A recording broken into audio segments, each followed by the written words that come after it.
जय राधा माधव कुंज बिहारी।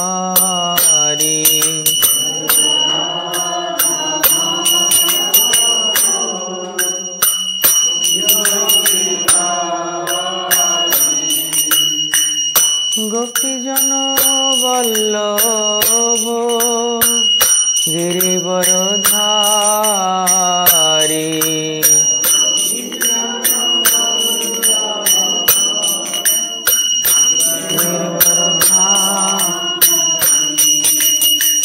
यशोदानंदन ब्रज जन रंजन।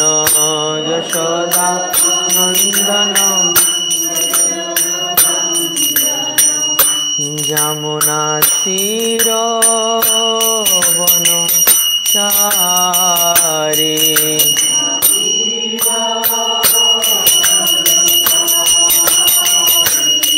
जय राधा माधव कुंज बिहारी। राधा माधव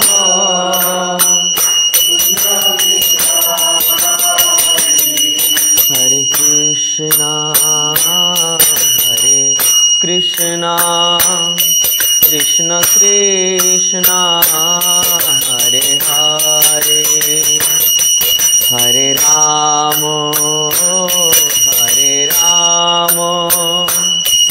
राम राम हरे हरे। हरे कृष्णा हरे कृष्णा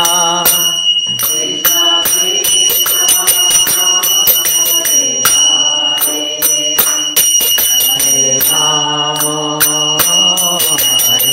राम राम राम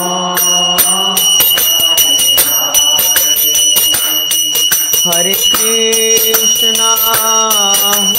कृष्णा कृष्ण कृष्णा हरे हरे। हरे राम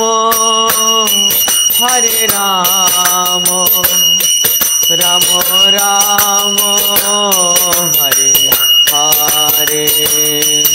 हरे कृष्णा कृष्ण कृष्ण हरे हरे। हरे राम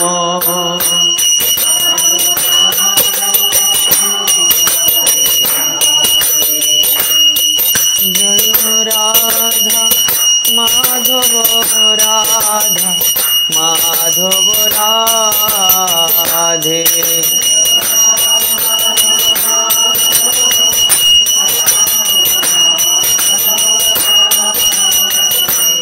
जय जय प्रभुपाद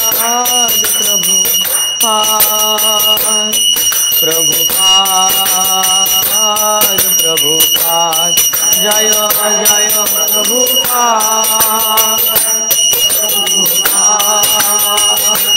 प्रभुपाद निताय गौर हरि बोल हरि बोल हरि बोल हरि बोल। निताय गौर हरि बोल हरि बोल हरि बोल। श्री श्री राधा माधव ललिता विशाखाष्ट सखी वृंद की जय। अमूल पुराण श्रीमद् भागवतम की जय। श्रीमन महाप्रभु की जय। श्रील प्रभुपाद की जय। समवेत गौर भक्त वृंद की जय। निताय निताय गौर प्रेमानंदे हरि हरि। ओम अज्ञानतिमिरन्धस्य ज्ञानाञ्जनशलाकया चक्षुरुन्मीलितं येन तस्मै श्रीगुरवे नमः। श्रीचैतन्यमनोभीष्टं स्थापितं येन भूतले स्वयं रूप कदा मह्यं ददाति सपदान्तिकं। नमं विष्णुपदाय कृष्णपृष्ठाय भूतले श्रीमते भक्तिवेदांत स्वामिनिति नामिने। नमस्ते सरस्वती देवी गौरवाणी प्रचारिणे निर्विशेष शून्यवादी पश्चात्देशतारिणी। वाञ्छाकल्पतरुभ्यश्च कृपा सिन्धुभ्येव च पतितानां पावनेभ्यो वैष्णवेभ्यो नमो नमो। नमो महावदन्याय कृष्ण प्रेम प्रदायते कृष्णाय कृष्ण चैतन्य नाम्ने गौरतिसे नमो। जयतां सुरतु पंगुर्मम मंदमतिर्गति मत्सर्वस्व पदाम्बुजो राधा मदन मोहन। जय श्री कृष्ण चैतन्य प्रभु नित्यानंद श्री अद्वैत गदाधर श्रीवासादि गौर भक्तवृंद।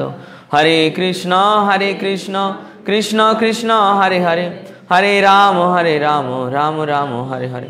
ओम नमो भगवते वासुदेवाय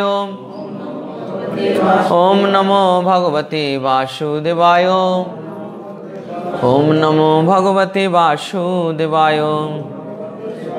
नारायणं नमस्कृत्य नरं चैव नरोत्तमं देवीं सरस्वती व्यासं ततो जयमुदीरये। नमो विष्णुपादाय कृष्णपृष्ठाय भूतले श्रीमते जयप्रदाय स्वामिनिति नाम। नमो आचार्यपदानिताय श्रीमद्भागवतम द्वितीय स्कंध दशम अध्याय 36 नम्बर श्लोक। हमारे आज के दशम अध्यायेर जे विषय वस्तु सर्वशेष विषय वस्तु आछे 36 থেকে 51 श्लोक पर्यन्त एवं एरी साथे साथे भागवत विचार कोर्सेर द्वितीय स्कंधेर अध्ययन समाप्त हबे। गौर पूर्णिमार पर आमादेर तृतीय स्कंध शुरू हबे। तो 36 नम्बर श्लोके आमरा प्रवेश करब।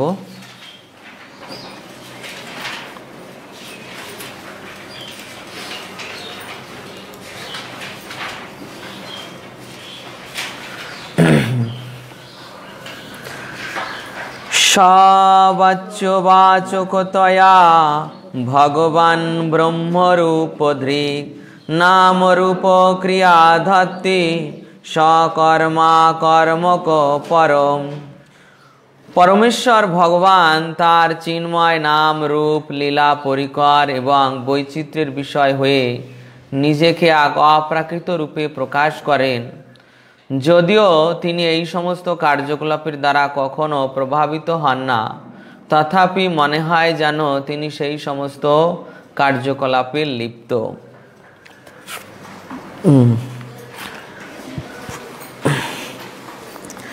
তাই এই শ্লোকে বর্ণন করা হয়েছে যে পরমেশ্বর ভগবান বিবিধ অপ্রাকৃত রূপ বিশিষ্ট। विविध अप्राकृत रूप विशिष्ट माने नृसिंह बराह कूर्म मत्स्य एरकम जे 10 अवतारेर कथा शुनेछेन आपनारा। तारपर भागवतेर प्रथम स्कंदे 24 अवतारेर कथा शुनेछेन। तारपर एछाड़ाओ असंख्य अवतार रयेछे। असंख्य अवतार रयेछे। शास्त्रे बला हयेछे যে সমুদ্রের থেকে যেমন ঢেউ নির্গত হয় ঠিক তেমন ভগবানের ওরকম অবতার সংখ্যা। তাই এই যে বিবিধ অবতার বিবিধ কার্যকলাপ সম্পাদন করেন, তো বিবিধ কার্যকলাপ সে কার্যকলাপের বৈশিষ্ট্য আর ভগবানের রূপের বৈশিষ্ট্য। তো রূপের বৈশিষ্ট্য যে তিনি বিবিধ রূপ ধারণ করলেও সেগুলো অপ্রাকৃত। যেমন শুকরের রূপ, মৎস্য রূপ, তারপর হয়গ্রীব রূপ, ঘোড়ার রূপ, তারপর এখানে আরো আছে হংসের রূপ। হংসের রূপ ধারণ করেছেন ভগবান। তারপর আরো যত যত রয়েছে আমাদের তো কূর্ম। তো এই যে অসংখ্য রূপ ধারণ করেছেন, এই রূপের বৈশিষ্ট্য হচ্ছে এই রূপগুলো সব অপ্রাকৃত এবং ভগবান এখানে এই যে রূপ ধরছেন, এই প্রত্যেক রূপের এক একটা ভগবত ধাম রয়েছে। মৎস্যলোক রয়েছে, কুর্মলোক রয়েছে, নৃসিংহলোক রয়েছে সেই বৈকুণ্ঠ জগতে। তো এই রূপগুলো অপ্রাকৃত এবং তাদের কার্যকলাপও অপ্রাকৃত। তো সেটাই এখানে বর্ণন করা হয়েছে যে ভগবানের এই রূপ অপ্রাকৃত।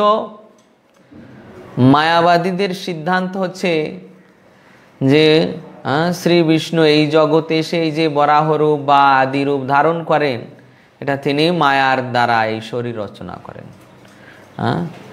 এটা হচ্ছে কি শঙ্করাচার্যের যে মায়াবাদী ভাষ্য, সেই ভাষ্যে বর্ণিত হয়েছে। কিন্তু আসলে এগুলো সঠিক নয়।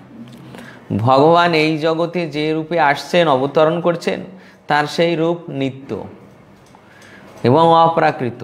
ওই চিন্ময় জগতে রয়েছে, তাই এখানে প্রকাশিত হচ্ছে লীলা করার জন্য। এবং যে কার্যকলাপ, সেই কার্যকলাপও সব অপ্রাকৃত। তাই বলছেন, যদিও তিনি এই সমস্ত কার্যকলাপের দ্বারা কখনো প্রভাবিত হন না, তথাপি মনে হয় যেন তিনি সেই সমস্ত কার্যকলাপে লিপ্ত। মনে হতে পারে যে তিনি এই যে একটি ছোট শিশু হয়ে বসুদেবকে আজ্ঞা করছেন যে আমাকে এই অবস্থায় তুমি গোকুলে নিয়ে যাও। তো এখানে কি পালিয়ে যাওয়ার সংকল্প করছেন? পালিয়ে যাওয়ার চেষ্টা করছেন। তো এই যে ভগবানের এই পালানোটা, সেটাও অপ্রাকৃত। ভগবানের এই পালানোটাও অপ্রাকৃত।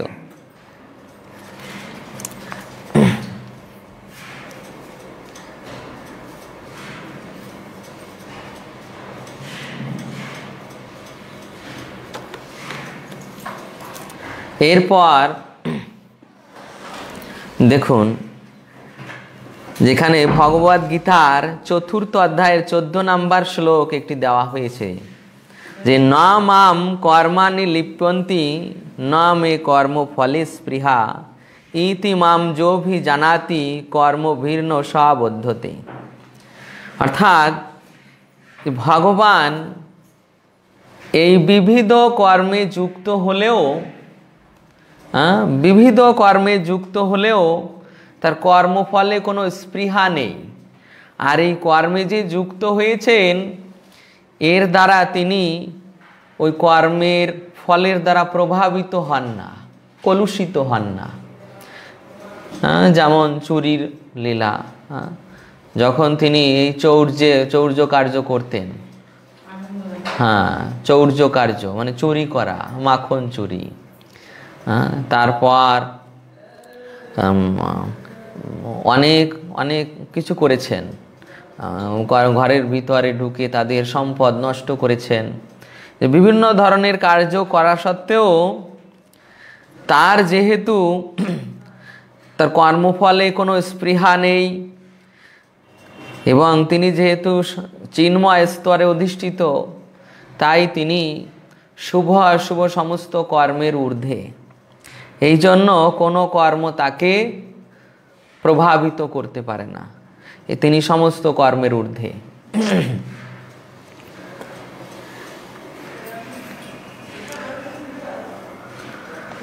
আপাত দৃষ্টিতে তাকে দেখে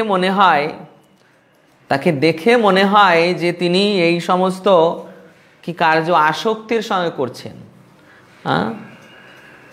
দেখে মনে হতে পারে যে তিনি এইভাবে আসক্তের মতো লীলাবিলাস করছেন। বস্তুত পক্ষে যেমন দেখুন এই লীলাটায় যে 16,108 জন রাজকন্যার সঙ্গে যখন শ্রীকৃষ্ণের বিবাহ হয়েছিল, তখন ভগবান এই প্রত্যেকের সঙ্গে এমনভাবে আচরণ করতেন যাতে মনে হতো যে তাদের বশীভূত পতি। এমনকি মহিষীরা তারাও এটা মানতেন যে তিনি আমাদের বশীভূত, তিনি আমাদের বশীভূত। শ্রীকৃষ্ণ ঠিক তাদের এমন বশীভূত পতির ন্যায় আচরণ করতেন যে সত্যভামা বলে দিলেন যে আমাকে পারিজাত বৃক্ষ নিয়ে আসতে হবে, তো সেটা আনতে গেলেন। তারপর এইরকম যে যা বলেছেন ঠিক সেই রকম আচরণ করেছেন, কিন্তু এই ধরনের আচরণ করা সত্ত্বেও তিনি এই সমস্ত আসক্তির সম্পূর্ণ ঊর্ধ্বে। নারদ মুনি এসে দর্শন করছেন যে প্রত্যেক প্রাসাদে ভগবান, প্রত্যেক প্রাসাদে শুধু ভগবান নয়। মহারাজ বলছেন, হিজ হোলিনেস রাধা গোবিন্দ গোস্বামী মহারাজ বলছেন যে শুধু কৃষ্ণই প্রত্যেক প্রাসাদে ছিলেন না, বসুদেব দেবকীও প্রত্যেক প্রাসাদে ছিলেন। হ্যাঁ, বসুদেব দেবকী প্রত্যেক প্রাসাদে ছিলেন, সেখানে বিবাহ কার্য সম্পন্ন করেছেন। ভগবানের এইসব নারদ মুনি গিয়ে দর্শন করছেন। এই যে জগতের লোক হয়তো চিন্তা করবে যে এত কেন বিবাহ করলো কৃষ্ণ, এত কেন বিবাহ করলো, তাহলে তিনি আসক্ত স্ত্রীর প্রতি। স্ত্রীর প্রতি যদি আসক্ত হয় তাহলে তিনি কি এই এক স্থানে, সাধারণ যদি তিনি হতেন তাহলে তিনি এক স্থানেই থাকবেন। যদি তিনি সাধারণ হতেন তাহলে তিনি এক স্থানেই থাকতেন। আর তিনি আছেন কোথায়? সমস্ত মহলগুলোয় তিনি ছিলেন। এইভাবে ভগবানের যে কোনো অবতার, যে কোনো অবতারের লীলা আপাত দৃষ্টিতে মনে হতে পারে যে তারা কোনো বিশেষ কার্যে আসক্ত হয়ে পড়েছেন, কিন্তু তাদের সেই কোনো প্রকার জড় আসক্তি নেই, তারা জড় আসক্তি থেকে সম্পূর্ণ বর্জিত। এই ভগবান তার প্রেয়সীদের সঙ্গে একান্ত আলাপ করেছেন এবং এমন আচরণ করেছেন যেটা তারা মনে করেছে যে তিনি আমাদের প্রতি আসক্ত। কিন্তু উদ্ধব যখন ভগবানকে বর্ণনা করেছিলেন যে হে প্রভু, যে আপনাকে আসক্তের মতো দেখালো, আপনি এই সমস্ত আসক্তি থেকে সম্পূর্ণ মুক্ত। তারপর প্রতিদিনের কার্য ছিল কি? চুরি করা। মনে হতে পারে যে চুরিতে তিনি আসক্ত, কিন্তু যে এই চুরির কার্য করলেও তিনি তার দ্বারা কোনো প্রভাবিত নন, জড়জাগতিক দিক দিয়ে প্রভাবিত নন। যদিও এগুলো কোনো জড় কার্য নয়, ভগবানের এগুলো সব অপ্রাকৃত কার্য, তথাপিও এর প্রতি তিনি আসক্ত নন।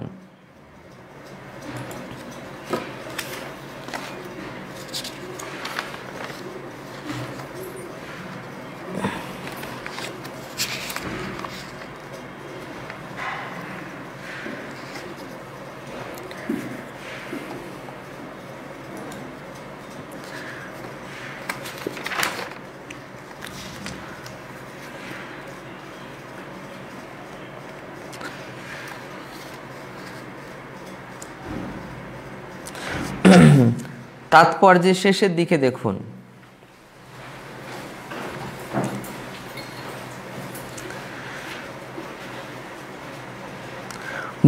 বিষ্ণু, ব্রহ্মা এবং শিব রূপে ভগবান জড়া প্রকৃতির তিনটি গুণকে সঞ্চালন করেন। বিষ্ণু থেকে ব্রহ্মার জন্ম হয়, ব্রহ্মা থেকে শিবের জন্ম হয়। কখনো ব্রহ্মা বিষ্ণুর বিভিন্ন অংশ হন, কখনো কখনো ব্রহ্মা বিষ্ণু স্বয়ং। তা দেখুন, এই যে বিষ্ণু, ব্রহ্মা এবং শিব রূপে ভগবান জড়া প্রকৃতির তিনটি গুণকে সঞ্চালন করেন। তো ব্রহ্মা, শিব এনারা কিন্তু গুণের দ্বারা প্রভাবিত হন। বিশ্বনাথ চক্রবর্তী ঠাকুর তিনি লিখেছেন যে শিব তমগুণের পরিচালক, কিন্তু তিনি মাঝে মাঝে ওই তমগুণের দ্বারা প্রভাবিত হয়ে যান। আর ব্রহ্মা তিনি রজগুণের দ্বারা প্রভাবিত, কিন্তু শ্রী বিষ্ণু এই সত্যগুণকে স্বীকার করে পালন করলেও তিনি কখনো গুণের দ্বারা প্রভাবিত হন না। এরপর বলা হয়েছে যে বিষ্ণু থেকে ব্রহ্মার জন্ম, সেটা তো সকলে আমরা জানি, গর্ভদোক্সাই বিষ্ণু থেকে ব্রহ্মার জন্ম। ব্রহ্মা থেকে শিবের জন্ম আমরা তৃতীয় স্কন্ধে পাব, যে ব্রহ্মার ভ্রুযুগল থেকে ক্রোধ, মূর্তিমান ক্রোধ রূপে রুদ্র আবির্ভূত হন। তো মূল যে সদাশিব সেটা মহান উপনিষদে রয়েছে, ব্রহ্ম সংহিতায় রয়েছে। মূল যে সদাশিব তিনি মহাবিষ্ণুর ভ্রুযুগল থেকে সদাশিব, আর সেই সদাশিবের অংশ এই রুদ্র, তিনি হচ্ছেন ব্রহ্মার ভ্রুযুগলের মধ্য থেকে। কখনো কখনো ব্রহ্মা বিষ্ণুর বিভিন্ন অংশ হন, বুঝতে পেরেছেন? কখনো কখনো ব্রহ্মা বিষ্ণুর বিভিন্ন অংশ হন, মানে ব্রহ্মা জীব তত্ত্ব। যখন ব্রহ্মা জীব তখন তিনি আমরা যেমন বিভিন্ন অংশ, ঠিক ব্রহ্মাও সেই সময় বিভিন্ন অংশ। আর কখনো কখনো ব্রহ্মা বিষ্ণু স্বয়ং। ব্রহ্মা বিষ্ণু স্বয়ং মানে যে ব্রহ্মার যে পদ রয়েছে সেই পদে একজন যোগ্য ব্যক্তিকে দেওয়া হয়, যিনি এই 100 বৎসর সম্পূর্ণরূপে বর্ণাশ্রম ধর্ম পালন করেছেন। তো ওই রকম যোগ্যতা সম্পন্ন জীব যখন না থাকে, বুঝতে পেরেছেন, যেমন ইন্দ্রের পদ, কেউ যদি 100 অশ্বমেধ যজ্ঞ করে তাহলেই তাকে ইন্দ্রের পদ দেওয়া হয়।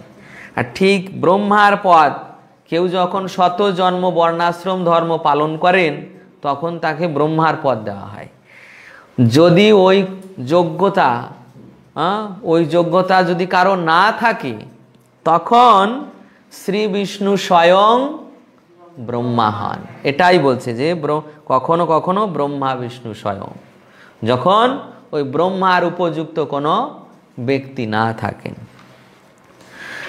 এইভাবে ব্রহ্মা সারা ব্রহ্মাণ্ড জুড়ে বিভিন্ন প্রকার জীব সৃষ্টি করেন। তো এই যে সারা ব্রহ্মাণ্ড, মানে এই একটা ব্রহ্মাণ্ডে এই 14 লোকে, এগুলো সাজানোর দায়িত্ব ব্রহ্মার, সাজানোর দায়িত্ব ব্রহ্মার। তো এইভাবে ব্রহ্মা তার কার্য, যাকে বলা হয় বিসর্গ, সেই বিসর্গ কার্য সম্পাদন করেন।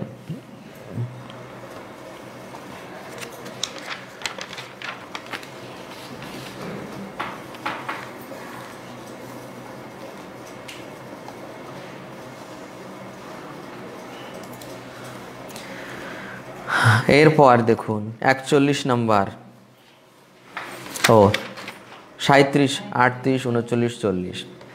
প্রজাপতিন মনুন দেবান ঋষিন পিতৃগণান পৃথক সিদ্ধচারণ গন্ধর্বান বিদ্যাদ্রাসুরগুহ্যকান কিন্নরাপ্সরস নাগান সর্পান কিম পুরুষান নরান মাতৃরক্ষ পিশাচাংশ ভূত প্রেত ভূত বিনায়কান কুষ্মাণ্ডন্মাদ বেতালান জাতুধানান গ্রহানপি খগান মৃগান পশুন বৃক্ষান গিরিন নৃপান শরীফ শ্রীপান দ্বিবিধাস চতুর্বিধা জন্যে জলস্থল নভৌকশ কুশলা কুশলা মিশ্রা কর্মণা গতয়স্তিমাম। হে রাজন, জেনে রাখুন যে সমস্ত জীবই তাদের পূর্বকৃত কর্ম অনুসারে পরমেশ্বর ভগবান কর্তৃক সৃষ্ট হয়েছে।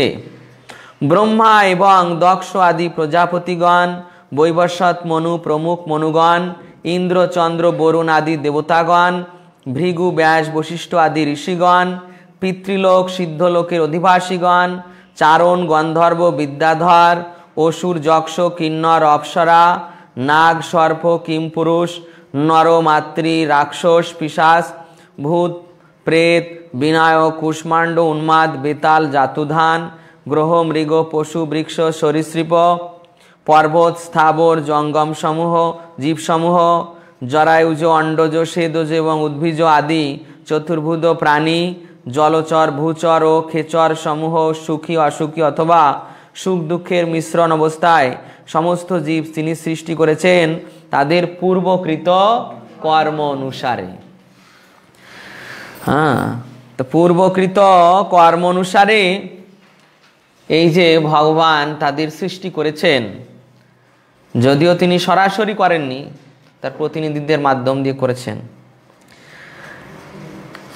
বেদে বা অন্যান্য শাস্ত্রে এই যে ভগবানের এই যে সৃষ্টির বর্ণনা রয়েছে, এগুলো কেবল প্রমাণের জন্য যে ভগবান মূল সৃষ্টিকর্তা, এগুলো কেবল প্রমাণের জন্য। তো প্রথমেই তাৎপর্যে প্রভুপাদ বলছেন যে কেউই পরমেশ্বর ভগবান থেকে স্বতন্ত্র নয়। এই জগতের কেউ পরমেশ্বর ভগবান থেকে স্বতন্ত্র নয়। জড়া প্রকৃতিকে মায়ের সঙ্গে তুলনা করা হয়েছে, যদিও দেখা যায় প্রতিটি জীব মায়ের শরীর থেকে উৎপন্ন হচ্ছে, তথাপি মা সেই জন্মের কারণ নন, পিতাই হচ্ছে জন্মের প্রধান কারণ। তো এরপর প্রভুপাদ নিচে একটি বিষয় বর্ণনা করছেন। দেখুন যে প্রকৃতপক্ষে জড় জগতের বন্ধনে আবদ্ধ জীবনে কেউ সুখী নয়। কারাগারে, বুঝতে পারছেন, কারাগারে কেউই সুখী হতে পারে না, যদিও কেউ প্রথম শ্রেণীর কয়েদি হতে পারে এবং অন্য কেউ তৃতীয় শ্রেণীর কয়েদি হতে পারে। তো প্রথম শ্রেণীর কয়েদি কারা? দেবতারা। এই যে দেবতারা হচ্ছে প্রথম শ্রেণীর কয়েদি। প্রথম শ্রেণীর কয়েদি। এই জেলখানায়, এরাও জেলখানায় মানে এরাও এই জড় শরীর দিয়ে এদের আত্মা আবদ্ধ। যদিও মনে হতে পারে যে এদের শরীর অত্যন্ত উন্নত, তো উন্নত হলেও এটা হচ্ছে কি জড় শরীর। এই যে মন বুদ্ধি অহংকার এই যে সূক্ষ্ম, আর এদেরটা হচ্ছে আমাদের যেমন পঞ্চভৌতিক ক্ষিতি অপতেজ মরুদ্বম, তো এদেরটা এই জড় শরীর, আমাদেরটাই কি প্রধান? মাটি প্রধান আর জল প্রধান। হ্যাঁ, আমাদেরটাই মাটি প্রধান আর জল প্রধান। এই জন্য আমরা আকাশে বা আগুনের মধ্যে থাকতে পারি না। আর এই দেবতাদের শরীরে বায়ু প্রধান, অগ্নি প্রধান, আকাশ প্রধান। হ্যাঁ, কারো অগ্নি প্রধান, যেমন সূর্যলোকে যারা আছে তাদের অগ্নি প্রধান। হ্যাঁ, এই ইন্দ্র, এই ইন্দ্রের এনারও এরকম হয় বায়ু প্রধান নয় আকাশ প্রধান। তো এইরকম ভাবে এনাদের শরীরেও সেই পঞ্চভৌতিক, কিন্তু ওই আকাশ প্রধান, অগ্নি প্রধান, বায়ু প্রধানের জন্য এরা ওই উচ্চতর লোকে থাকে, হাওয়ায় ভেসে বেড়ায়, অগ্নির ভিতর থাকতে পারে।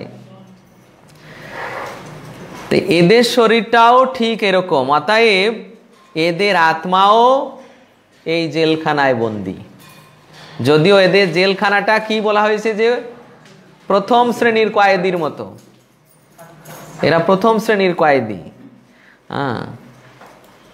দেবতারা, তারপর উপরে যত অপ্সরাগণ আছেন তারা হচ্ছে এই সব প্রথম শ্রেণীর কয়েদি। এদের শরীর উন্নত সুপিরিয়র হলেও এরা কয়েদির তুল্য, কারণ এদের আত্মাবদ্ধ। এরপর মনুষ্যগণ, এই মনুষ্যগণ হচ্ছেন এই তৃতীয় শ্রেণীর কয়েদি। তৃতীয় শ্রেণীর কয়েদি। তাই প্রভুপাদ বলছেন যে তাই বুদ্ধিমান মানুষের কর্তব্য হচ্ছে কারাগারে তৃতীয় শ্রেণীর কয়েদির জীবনযাপন থেকে প্রথম শ্রেণীর কয়েদির জীবনযাপনে উন্নীত হওয়ার চেষ্টা না করে সর্বতোভাবে কারাগার থেকে মুক্ত হওয়ার চেষ্টা করা। যেই মানুষ হয়ে তারা পুণ্যকর্ম করবে, যাগ যজ্ঞ পূজা পার্বণ করবে, এই পূজা পার্বণ করে কি প্রাপ্ত হবে? ওই প্রথম শ্রেণীর কয়েদিতে উন্নীত হবে। পূজা পার্বণ আদি যাগযজ্ঞ করে প্রথম শ্রেণীর, তার তৃতীয় শ্রেণী থেকে প্রথম শ্রেণীতে উন্নীত হচ্ছে। তা প্রভুপাদ বলছেন যে বুদ্ধিমান মানুষের এটাও করা উচিত নয়, কেননা এটাও কয়েদির জীবন, ওটাও কয়েদির জীবন। বুদ্ধিমান মানুষ কি করবে? এই কয়েদির থেকে মুক্ত হওয়ার চেষ্টা করবে, এই জেলখানা থেকে মুক্ত হওয়ার চেষ্টা করবে, যে মানব জন্মেও থাকতে হবে না, ওই দেব জন্মেও থাকতে হবে না। হ্যাঁ, তাকে এই ভগবত ধাম যেতে হবে, ভগবত ধাম যেখানে নিত্য আনন্দময় জীবন, সেই ভগবত ধাম যেতে হবে। তাই মানুষের কর্তব্য হচ্ছে কারাগার থেকে মুক্ত হয়ে তাদের প্রকৃত আলয় ভগবত ধামে ফিরে যাওয়ার চেষ্টা করা, সেটি হচ্ছে সমস্ত জীবের প্রকৃত গন্তব্যস্থল। বিশ্বনাথ চক্রবর্তী ঠাকুর তিনি বর্ণনা করছেন, যদি বলেন দেখুন কি জন্য ভগবান এই প্রকার বিভিন্ন বিষয় সৃষ্টি করে থাকেন। এই যে মানুষ, দেবতা, পশু পাখি, এই যে প্রথম শ্রেণীর, কেউ দ্বিতীয় শ্রেণীর, কেউ তৃতীয় শ্রেণীর কয়েদি, এগুলো কেন তিনি সৃষ্টি করে থাকেন? তাহার উত্তরে বলতেছেন, ইমা কর্মণাম গতয়, এই সকল বিভিন্ন কর্মের গতি অর্থাৎ ফল, কুশল অর্থাৎ পুণ্য কর্মের ফল রূপ, অকুশল বলিতে পাপ কর্মের ফল রূপ, মিশ্র অর্থাৎ পাপ ও পুণ্য উভয়বিধ কর্মের ফলস্বরূপ জীব নিজ নিজ কর্মের অনুরূপ গতিসমূহ লাভ করিয়া থাকে। ইহাতে স্রষ্টার কি দোষ?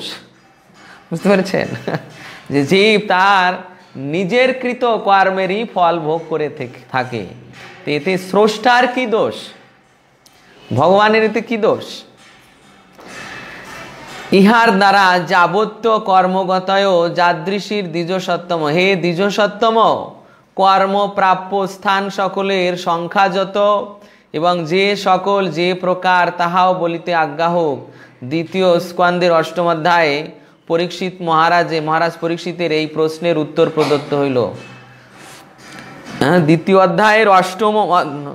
স্কন্ধের অষ্টম অধ্যায়ে পরীক্ষিত মহারাজ এই প্রশ্ন করেছিলেন সুখদেব গোস্বামীর কাছে, যে কি কর্মের জন্য কি গতি লাভ করে থাকে জীব।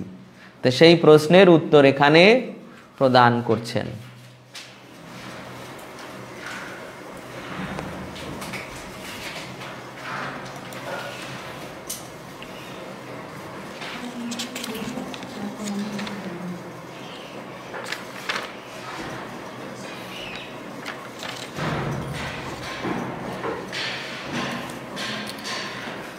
এরপর 41 নম্বর শ্লোক, সত্যম রজস্তম ইতি তিস্র সুর নৃনারকা তত্রাপে কৈকশ রাজন বিদ্যন্তে গতয় স্ত্রীধাম যদৈকৈকতরণ্যাভ্যাম স্বভাব উপহন্যতে। সত্য, রজ এবং তম প্রকৃতির এই তিনটি গুণ অনুসারে দেব, নর এবং নারকী এই তিন প্রকার জীব রয়েছে। হে রাজন, এমনকি একটি গুণ প্রকৃতির অপর দুটি গুণের সঙ্গে মিশ্রিত হয়ে পুনরায় তিনটি গুণে বিভক্ত হয়। এইভাবে প্রতিটি জীব অন্য গুণ সমূহের দ্বারা প্রভাবিত হয়ে তাদের অভ্যাস অর্জন করে।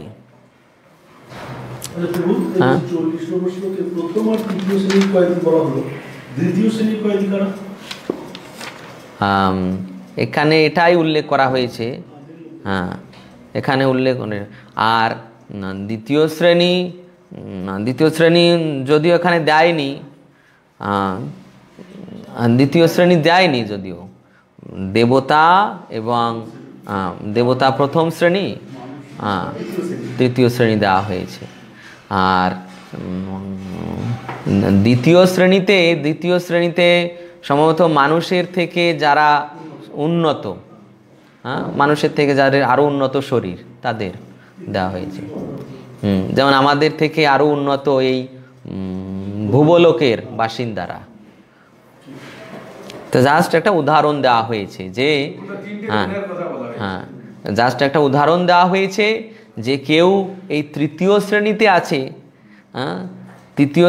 আছে, মানে তৃতীয় স্তরের কয়েদি, সে এখন চেষ্টা করে প্রথম শ্রেণীতে যাবে, তো সেটাও তো কয়েদির জীবন।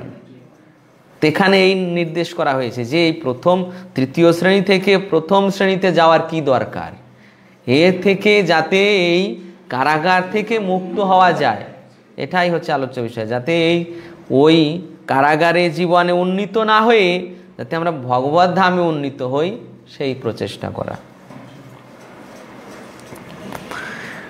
তো 41 নম্বরে বলছেন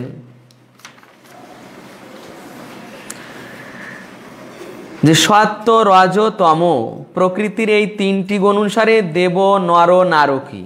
তাহলে সত্য গুণে কারা আছে? দেবতারা। সত্য গুণে দেবতারা। তারপর রজগুণে নর, রজগুণে নর, আর তমগুণে অসুরেরা। অসুরেরা সর্বদা ওই মদ্যপান, সুরাপান, তারপর অসৎ সঙ্গ, ইন্দ্রিয় তৃপ্তিমূলক জীবনযাপন। তো সেই অসুরদের বাস সাধারণত পাতাল লোকগুলোতে, এবং ওখানের যে বর্ণনা তা অত্যন্ত জঘন্য, অত্যন্ত জঘন্য জীবনধারা তাদের, যে সর্বদা ওই রকম মানে ইন্দ্রিয় তৃপ্তিমূলক জীবনধারা। আর রজগুণ সম্পন্ন মানুষেরা, তাই বলছেন যে এইভাবে আবার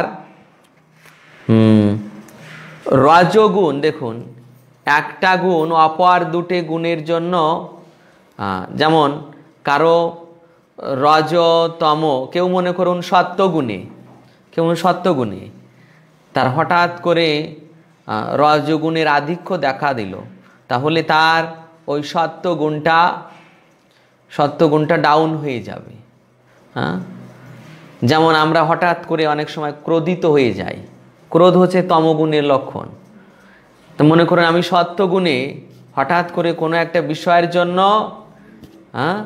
আমি ক্রোধিত হয়ে গেলাম, তাহলে এই যে আমার গুণের অন্তর হয়ে গেল। তো এইভাবে এখানে বলা হয়েছে যে এমনকি একটি গুণ প্রকৃতির অপর দুটি গুণের সঙ্গে মিশ্রিত হয়ে পুনরায় 3টি গুণে বিভক্ত হয়। হ্যাঁ, এইভাবে কারো সত্যে রজ মিশ্রিত থাকে, সত্যে তম মিশ্রিত থাকে। হ্যাঁ, মিশ্রিত হয়ে যায়।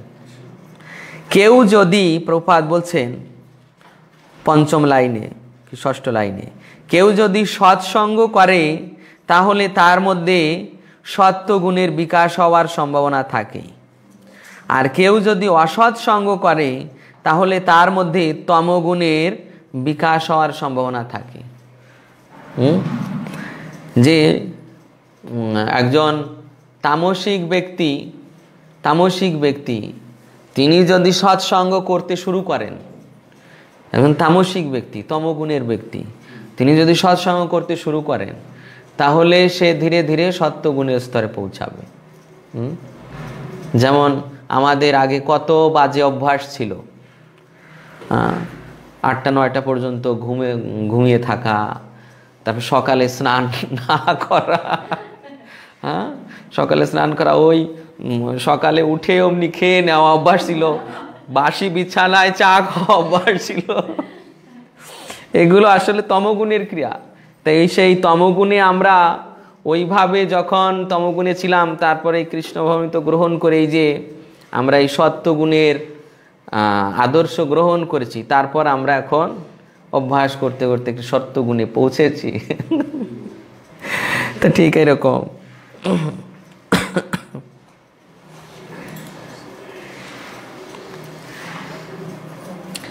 তো সত্যগুণ সম্পন্ন দেবতা এবং তমগুণ সম্পন্ন অসুর এবং রজগুণ সম্পন্ন মানুষেরা, রাজসিক সম্পন্ন,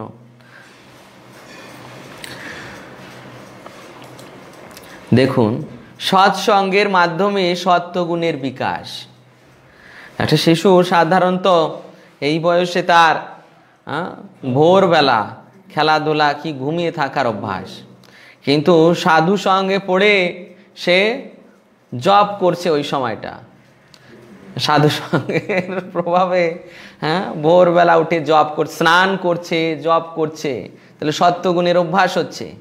তাহলে কি সৎসঙ্গের মাধ্যমে সত্যগুণের বিকাশ। আর এই যে তামসিক ব্যক্তিদের সঙ্গে মিশে যখন কেউ ওই ধরনের জীবনযাত্রা গ্রহণ করছে তখন সে তমগুণী অসুর প্রকৃতির হয়ে যাবে, অসুর প্রকৃতির। যদি এইভাবে তামসিক ব্যক্তিদের সঙ্গ করে তাহলে তার গুণ তমগুণ এত বৃদ্ধি হয়ে যাবে যে সে অসুর প্রকৃতির, ওই মদ্য মাংস এইগুলো নিয়ে থাকবে।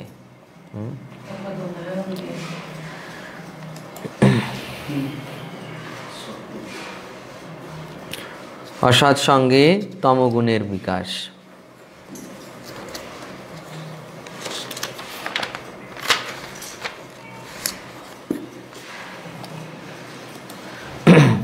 এরপরে সর্বশ্রেষ্ঠ ভক্ত সঙ্গ। তো সর্বশ্রেষ্ঠ ভক্ত সঙ্গ দেখুন, মহাজনদের সঙ্গ প্রভাব। মহাজনদের সঙ্গ প্রভাবে কি হয়? জীব গোস্বামী পাদ লিখছেন যে সৎ সঙ্গাত পূর্ব বামনপি গুরু। মানে আজকে যে ক্ষুদ্র ব্যক্তি আছে তিনি যদি উচ্চ অধিকারীর সঙ্গ করেন বা গুরু স্থানীয় ব্যক্তির সঙ্গ করেন তাহলে তিনিও এক সময় গুরুর পর্যায়ে উন্নীত হবেন। আমাদের প্রভুপাদের যারা শিষ্য ছিলেন তারা কোন স্তরে ছিলেন? তো প্রভুপাদের শিষ্যত্ব গ্রহণ করে তারা আজ গুরু স্থানীয়। তো জীব গোস্বামীর এটাই সূত্র। তো যেমন এখানে দেখুন, এই যে পৃথু মহারাজ চতুষ্কুমারদের সেবা করেছিলেন। এই উত্তম সাধু সঙ্গ হয়েছিল। পৃথু মহারাজ এই চতুষ্কুমারদের সেবা করেছিলেন, চরণ ধৌত করিয়েছিলেন। তো তাই ভগবান তাকে কৃপা করলেন এবং এই চতুষ্ষণেরা এনারা পৃথু মহারাজকে পারমার্থিক জ্ঞান প্রদান করেছেন। তো এইভাবে পৃথু মহারাজও এনাদের কাছ থেকে সেই পরম জ্ঞান লাভ করে মহাভাগবত হয়েছেন। মহাভাগবতদের সঙ্গ করার ফলে এর প্রকৃষ্ট আর দৃষ্টান্ত দেখা যায় ছিল নারদ মুনির জীবনে। যে নারদ মুনি তার পূর্ব জীবনে দাসীপুত্র ছিলেন। তো সেই দাসীপুত্র থাকা অবস্থায় তিনি মহাভাগবতদের সেবা করেছিলেন। দেখুন, এই যে চারজন মহাভাগবত পুরুষ নারদ মুনির গৃহে এসেছিলেন দাসীপুত্র থাকা অবস্থায়। আর সেই সময় তিনি তাদের খাওয়ার জন্য জল এনে দিতেন, তারপর ওই কলার পাতা কেটে দিতেন, তারপর এঁটো ঝোঁটা ওগুলো পরিষ্কার করে দিতেন। মহাভাগবতেরা কৃপা করে তাকে যাওয়ার সময় পরম তত্ত্বজ্ঞানের উপদেশ দিয়েছিলেন এবং তার প্রভাবে নারদ মুনি সেই তাদের কথা অনুযায়ী শ্রবণ কীর্তন করে ভগবানের মহান ভক্ত দেবর্ষি নারদ মুনিতে পরিণত হন। তাই প্রভুপাদ এখানে বলছেন যে ভগবানের শুদ্ধ ভক্তের সেবা করার ফলে নারদ মুনি ভগবানের শ্রেষ্ঠ ভক্তে পরিণত হয়েছিলেন। জন্ম অনুসারে তিনি ছিলেন একজন দাসীর পুত্র, তার পিতা যে কে তার জানা ছিল না, এমনকি তার কোনো বিদ্যা শিক্ষাও ছিল না। কিন্তু কেবল ভগবত ভক্তের সঙ্গ করার ফলে এবং তাদের উচ্ছিষ্ট ভোজন করার ফলে তিনি ধীরে ধীরে ভগবত ভক্তের অপ্রাকৃত গুণাবলী অর্জন করেন। তো এইভাবে নারদ মুনি তিনি পরবর্তীতে ব্রহ্মার পুত্র নারদ রূপে আবির্ভূত হন। তাই প্রভুপাদ বলছেন যে মহাত্মাদের সঙ্গ হচ্ছে কি মুক্তির দরজা। মহাত্মাদের সঙ্গ করার মাধ্যমেই সকলের উন্নত হওয়ার চেষ্টা করা উচিত। মহাত্মাদের সঙ্গই হচ্ছে মুক্তির দরজা।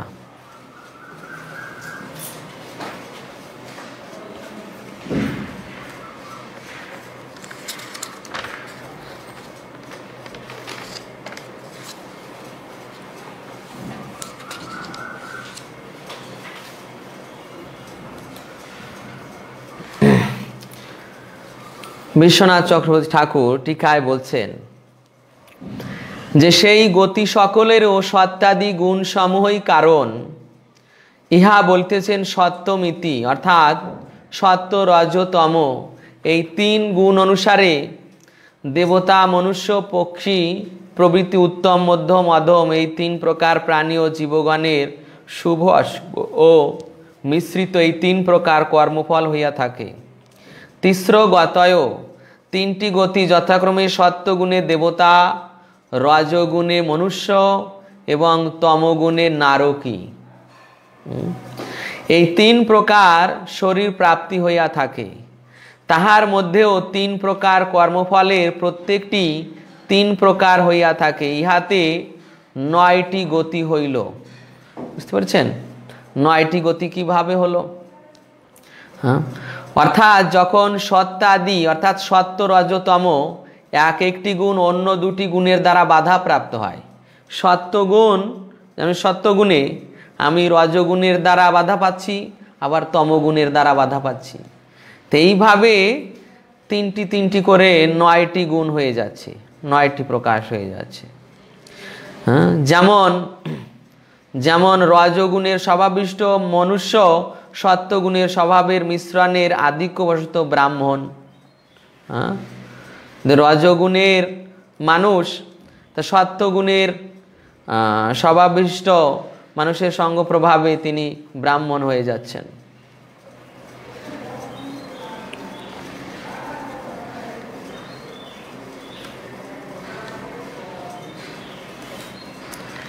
এরপর 42 নম্বর শ্লোক। সবেদম জগদ্ধাতা ভগবান ধর্মরূপ ধৃক পুষ্ণাতি স্থাপয়ন বিশ্বম তির্যং নরসুরাদিভি। শ্রী পরমেশ্বর ভগবান সমগ্র জগতের পালনকর্তা রূপে সৃষ্টির পর বিভিন্ন রূপে অবতীর্ণ হয়ে মনুষ্যতর জীবসমূহ এবং দেবতাদের মধ্যে সব রকম বদ্ধ জীবদের উদ্ধার করেন। এই শ্লোকে বর্ণন করা হচ্ছে যে ভগবান কিভাবে এই জগতের পালনকর্তা রূপে বিভিন্ন রূপ পরিগ্রহ করেছেন।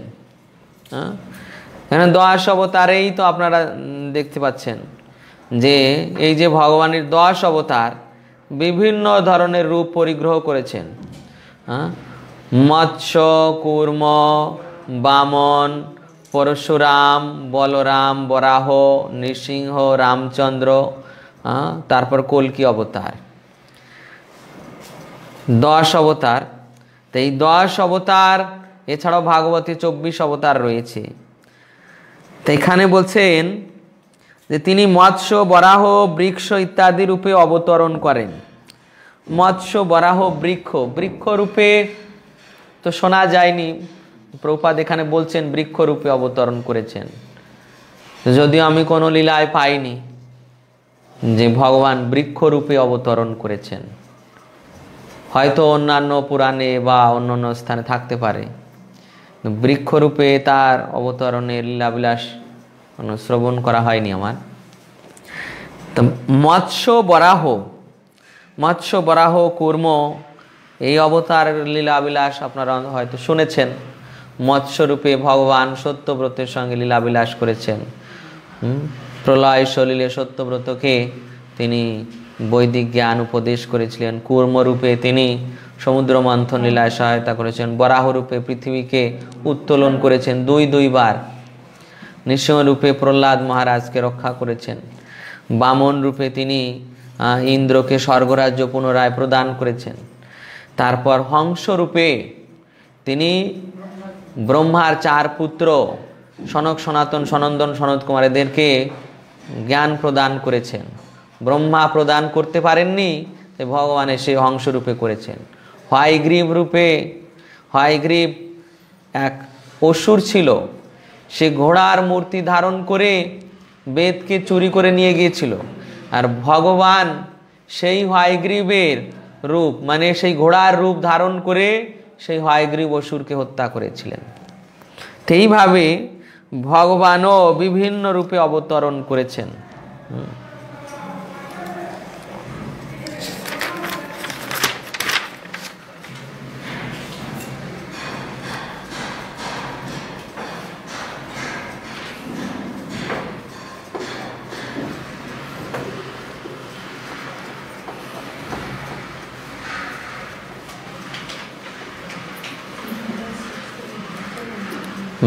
মৎস্য সম্পর্কে বর্ণনা করা হচ্ছে যে ভগবানের কার্যকলাপ কেবল মানব সমাজে সীমাবদ্ধ নয়, তিনি মৎস্য কুর্ম বরাহ ইত্যাদি রূপে অবতরণ করেন।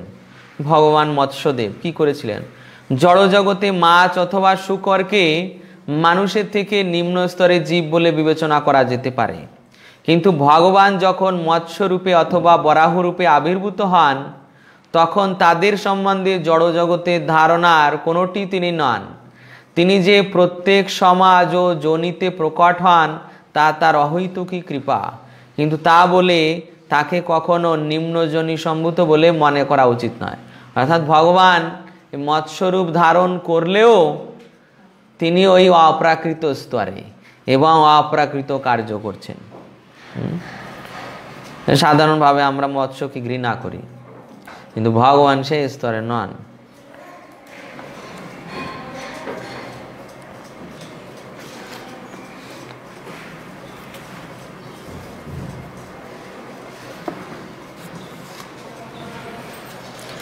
এরপর যখন তিনি শূকর হয়েছিলেন তখন একবার নয় দুইবার শূকর শরীর ধারণ করেছিলেন। এখানে আমরা শেষের দিকে পাবো এটা, যে ভগবান কখন শ্বেত বরাহ হয়েছিলেন, সেটা শেষের দিকে আছে। শ্বেত বরাহ রূপে ভগবান তখন কিন্তু হিরণ্যাক্ষকে মারেননি শ্বেত বরাহ রূপে, তখন প্রলয়ে সলিলে পৃথিবী কক্ষচ্যুত হয়ে ওই গর্ভদক সমুদ্রে পড়েছিল। তখন শ্বেত বরাহ রূপে ভগবান ওই পৃথিবী দেবীকে তুলে কক্ষপথে স্থাপন করেছিলেন।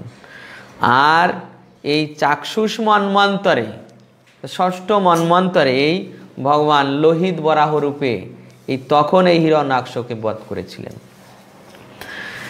শ্রীরামচন্দ্র, শ্রীকৃষ্ণ এবং মীন শূকর রূপী তার বিভিন্ন অবতারের মধ্যে কোনো পার্থক্য নেই।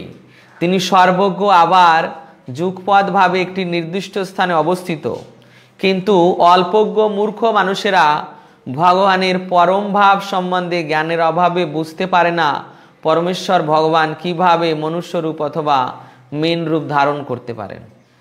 যে তিনি মীন হলেও মৎস্যের মতো কলুষিত হয়ে যান না, শূকর হলেও শূকরের মতো কলুষিত হয়ে যান না, তিনি সর্বদা অপ্রাকৃত স্তরে, সেটাই বলছেন।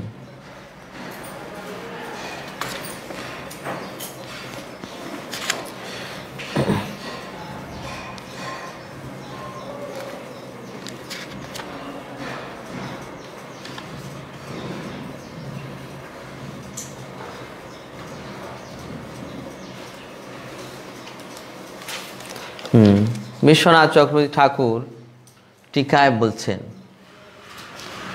যে ভগবান ধর্মরূপ ধৃক।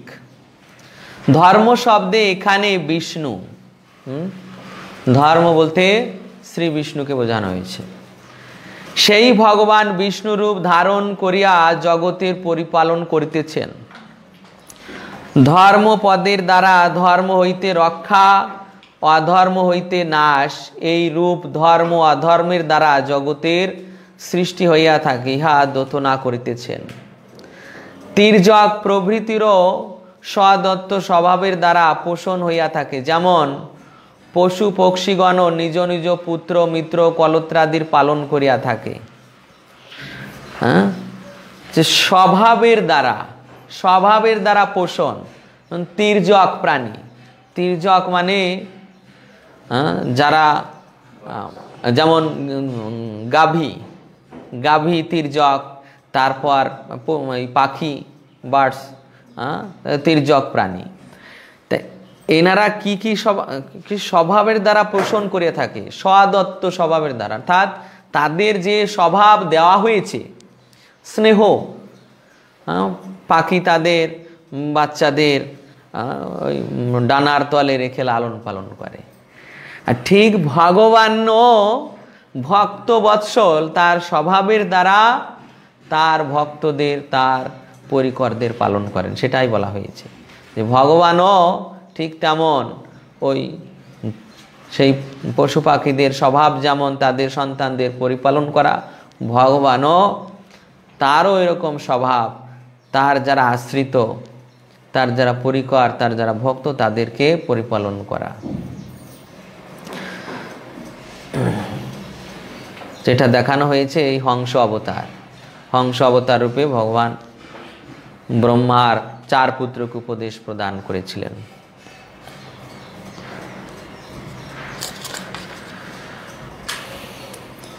এরপর প্রভুপাদ ওই পারফুটের শেষে আরেকটি বিষয় লিখেছেন। পারফুটের শেষে দেখুন, প্রতিটি মানুষ তার নিজেদের জ্ঞানের মানদণ্ড অনুসারে প্রত্যেক বস্তুর তুলনা করে। যেমন একটি কূপমণ্ডুক মনে করে যে সমুদ্র হচ্ছে তার কূপের মতো। কূপমণ্ডুক সমুদ্রের কথা চিন্তা পর্যন্ত করতে পারে না।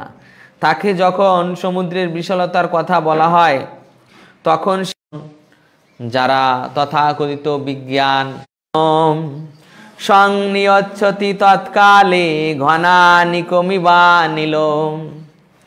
তারপর কল্পান্তে ভগবান রুদ্র রূপে সমগ্র সৃষ্টি। এরপর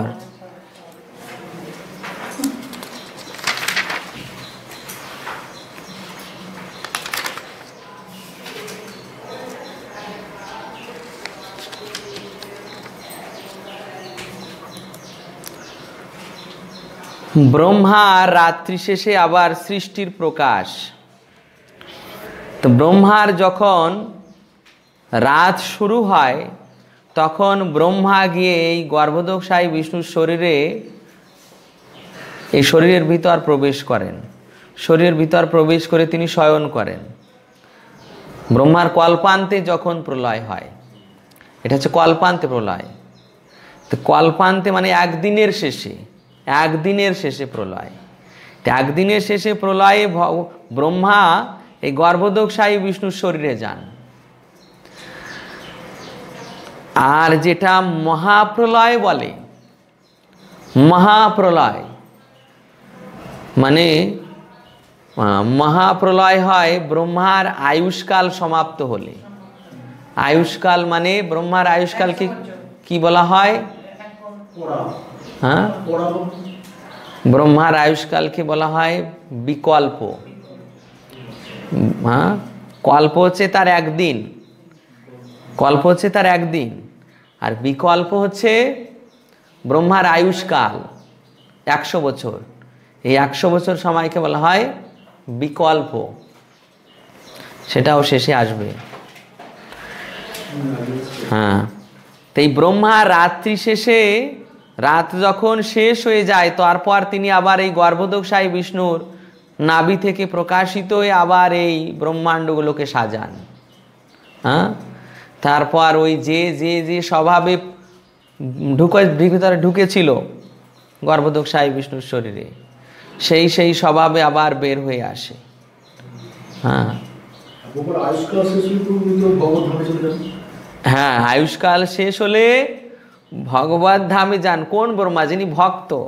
যে ব্রহ্মা ভক্ত, যে ব্রহ্মা ভক্ত, ব্রহ্মা যদি ভক্ত না হয় তাহলে মহাবিষ্ণুর শরীরে গিয়ে থাকে, আবার তাকে ওই সৃষ্টির সময় আবার এই যে স্বভাবে ঢুকেছে ওই স্বভাবে কোনো জীব হয়ে বেরিয়ে আসতে হবে। বুঝতে পেরেছেন?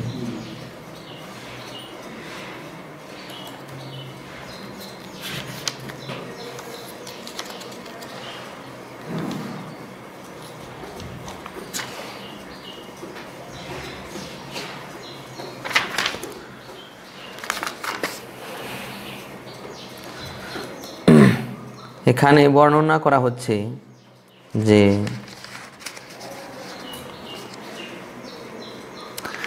দেখুন পারপটের মাঝখানের দিকে প্রভুপাদ লিখছেন যে আর একটি প্রকৃতি রয়েছে যা সৃষ্টি এবং ধ্বংসের ঊর্ধ্বে নিত্য বিরাজমান, এবং বদ্ধ জীবাত্মা তখন হৃদয়ঙ্গম করতে পারে যে তার মূল্যবান শক্তির যথার্থ সদ্ব্যবহার তার করে তার কি করা উচিত।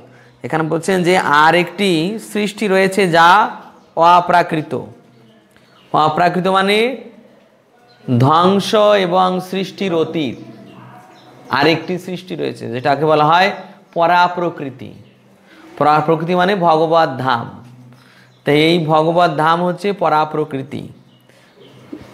এখানে এদের জীবন নিত্য, এখানে যে ভগবত পার্শ্বদের জীবন নিত্য, ভগবানও সেখানে নিত্য বিরাজমান এবং ভগবত পার্শ্বদেরাও সেখানে নিত্য বিরাজমান। তাই সেটাই বলছে যে ভগবানের এই সৃষ্টি স্থিতির ঊর্ধ্বে আরেকটি যেটা নিত্য প্রকৃতি রয়েছে, তার কখনো বিনাশ হয় না।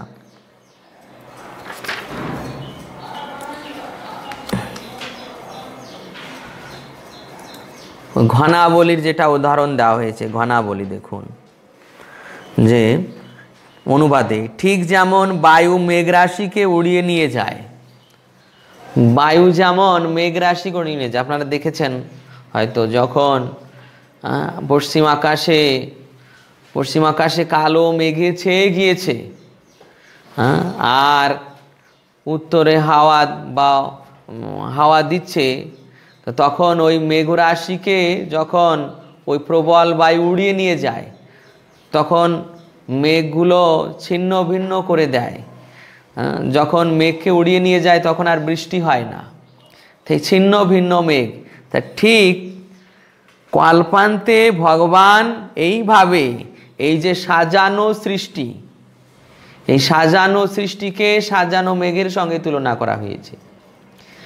কল্পান্তে ওই রুদ্র ঠিক ওইভাবে যখন বায়ু যেমন মেঘকে উড়িয়ে নিয়ে যায়, ঠিক তেমন ওই সাজানো সৃষ্টিকে রুদ্র সংহার করে দেন।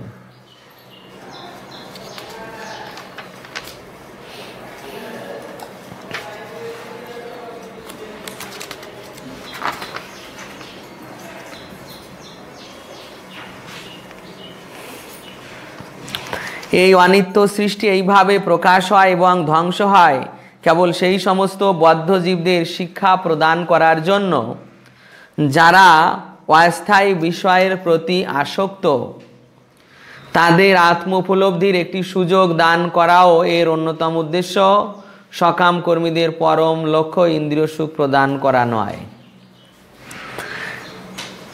তখন কেউ প্রশ্ন করতে পারে যে ভগবান এইভাবে একবার ব্রহ্মার দ্বারা সৃষ্টিকে সাজাচ্ছেন, আর একবার তিনি রুদ্রের দ্বারা এইভাবে সংহার করে দিচ্ছেন, এর পিছনে কারণ কি? এটাই প্রভুপাদ লিখছেন যে সেই সমস্ত বদ্ধ জীবদের, অর্থাৎ আমাদের মতো বদ্ধ জীবদের শিক্ষা প্রদান করার জন্য যারা অস্থায়ী বিষয়ের প্রতি আসক্ত, যারা এই অস্থায়ী বিষয়ের প্রতি, অনিত্য বিষয়ের প্রতি যারা আসক্ত, তাদেরকে এই শিক্ষা প্রদান করার জন্য যে এটা নিত্য সুখের স্থান নয়, এটি জীবের নিত্য আলয় নয়, এটা অনিত্য অশাশ্বতম, এই বোধ দেওয়ার জন্য তিনি এইভাবে একবার সাজাচ্ছেন, একবার ধ্বংস করে দিচ্ছেন।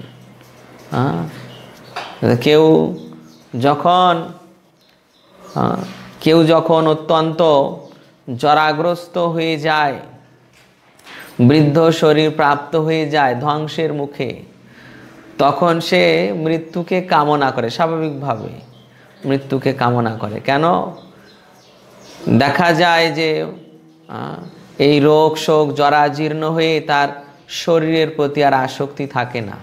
যদিও এক্সেপশন আছে, থাকে অনেকে, কিন্তু স্বাভাবিকভাবে যে রোগ শোকে জরাগ্রস্ত হয়ে অত্যন্ত দুঃখ প্রাপ্ত হচ্ছে, তখন সে এই জগৎ থেকে বিদায় নিতে চায়।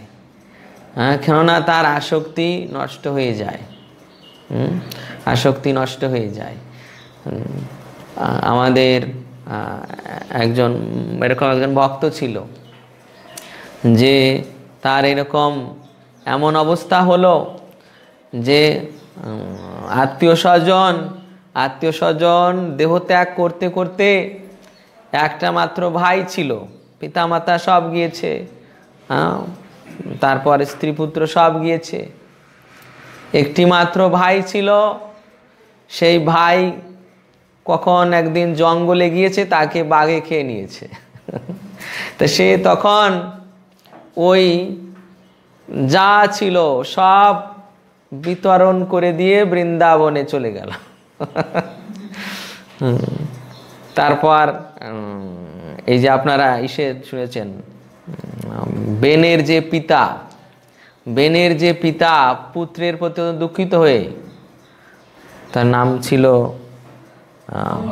মহারাজ অঙ্গ।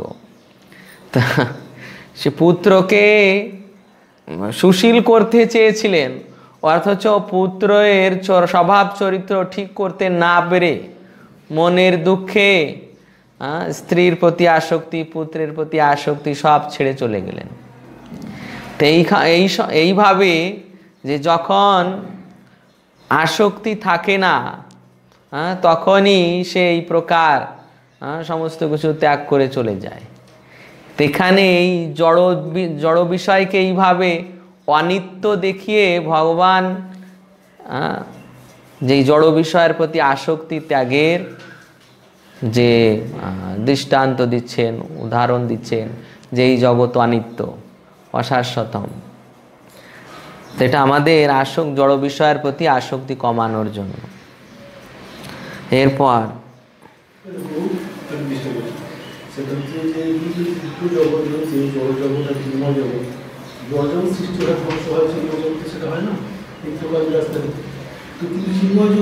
ভগবানের প্রথম প্রকাশ, সেখানে যে সৃষ্টি হচ্ছে, অর্থাৎ বলরাম, তারপর সংঘর্ষণ, সেখানে প্রথম তাহলে ওইটার যেমন সৃষ্টি হয়েছে, তত তার চিন্ময় জগৎও তো সেরকম ভাবে কোনো সৃষ্টি।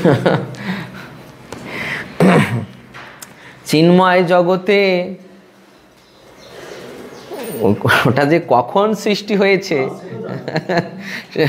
প্রভুপাদ এই যে আমাদের ভগবদ গীতায় এই যে ন জায়তে মৃয়তে বা কদাচিন, ওই শ্লোকটায় আছে, দেখবেন যে আমাদের এই আত্মা যে কখন সৃষ্টি হলো, ওই কথাটি ওখানে আছে, যে এর কোনো ইতিহাস নেই।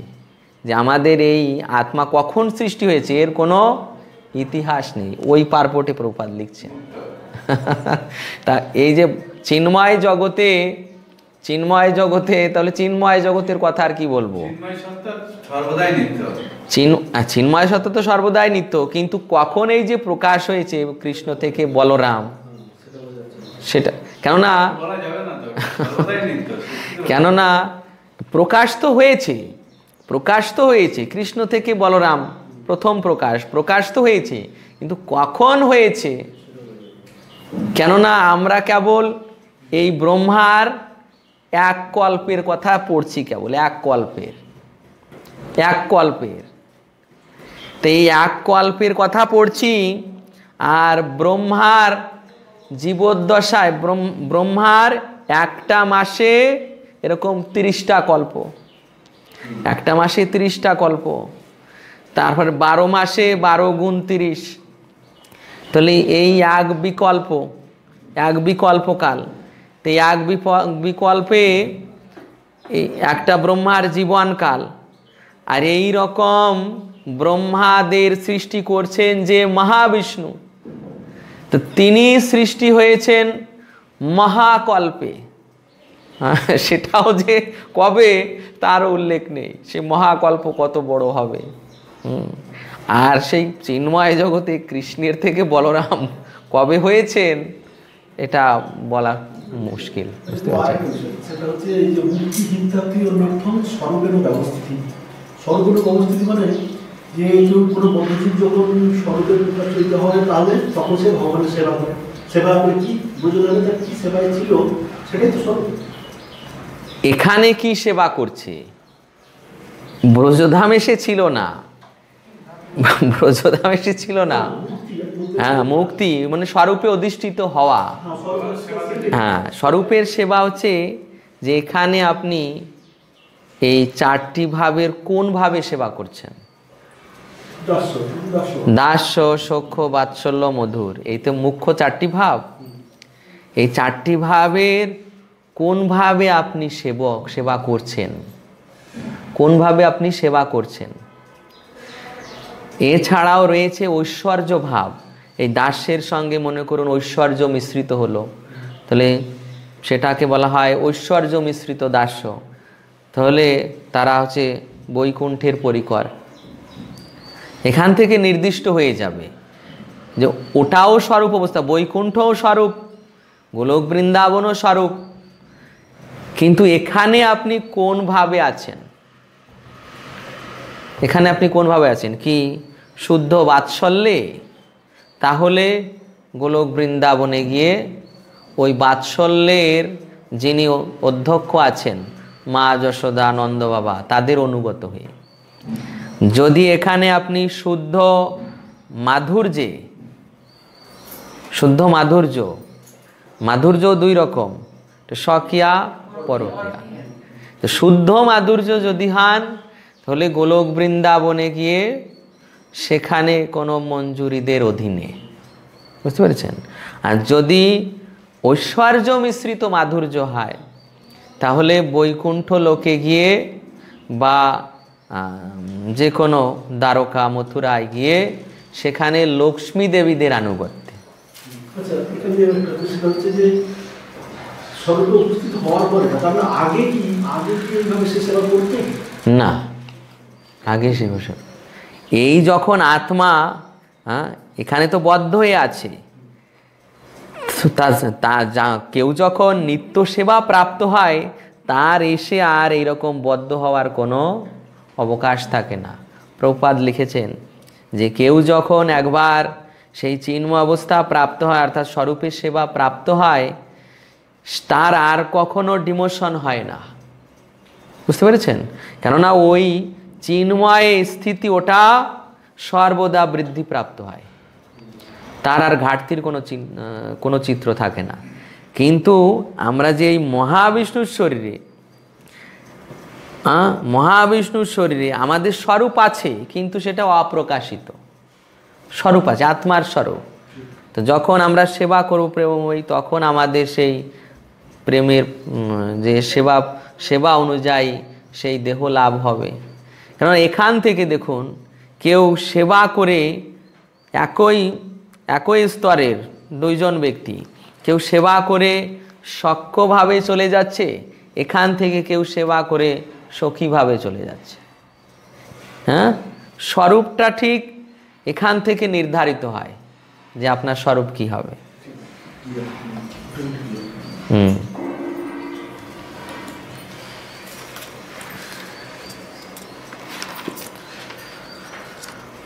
এরপর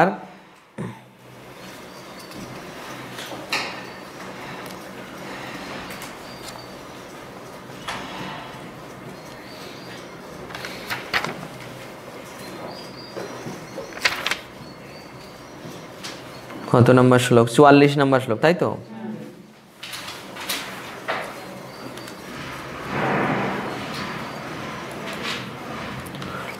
নম্বর শ্লোক।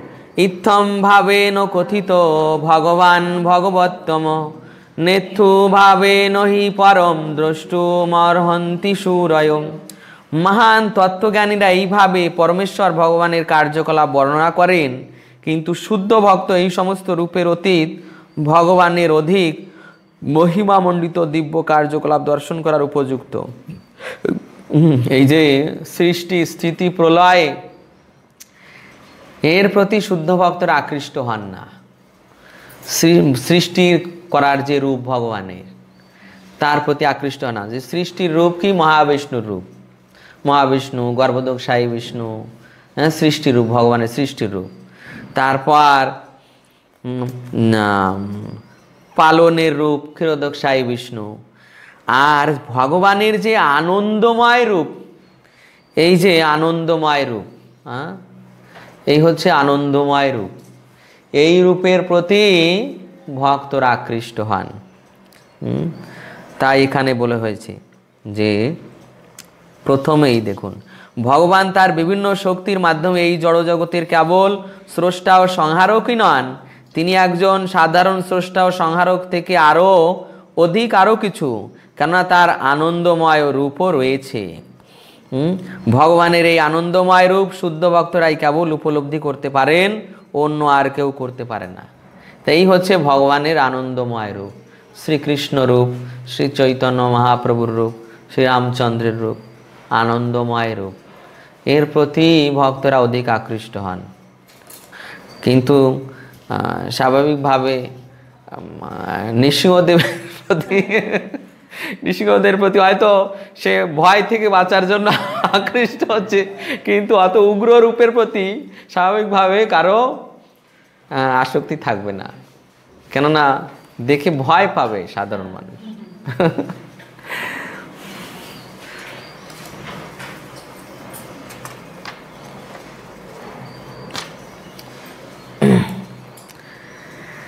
তো এখানে প্রভুপাদ বলছেন, দেখুন যে এই লাইনে এই তাৎপর্যের শেষে, ভগবানের সবচাইতে মহত্বপূর্ণ লাভ করা যায় গোলক বৃন্দাবনে, যেখানে শ্রীকৃষ্ণ গোপিকাদের সঙ্গে এবং তার প্রিয় সুরভি গাভীদের সঙ্গে পরম আনন্দ আস্বাদন করেন।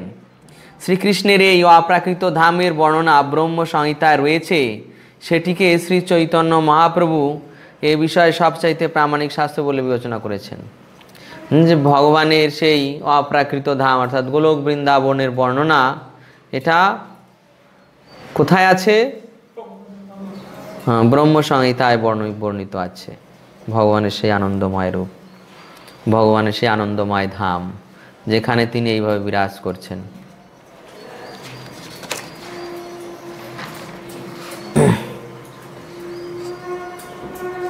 এরপর 45 নম্বর শ্লোক।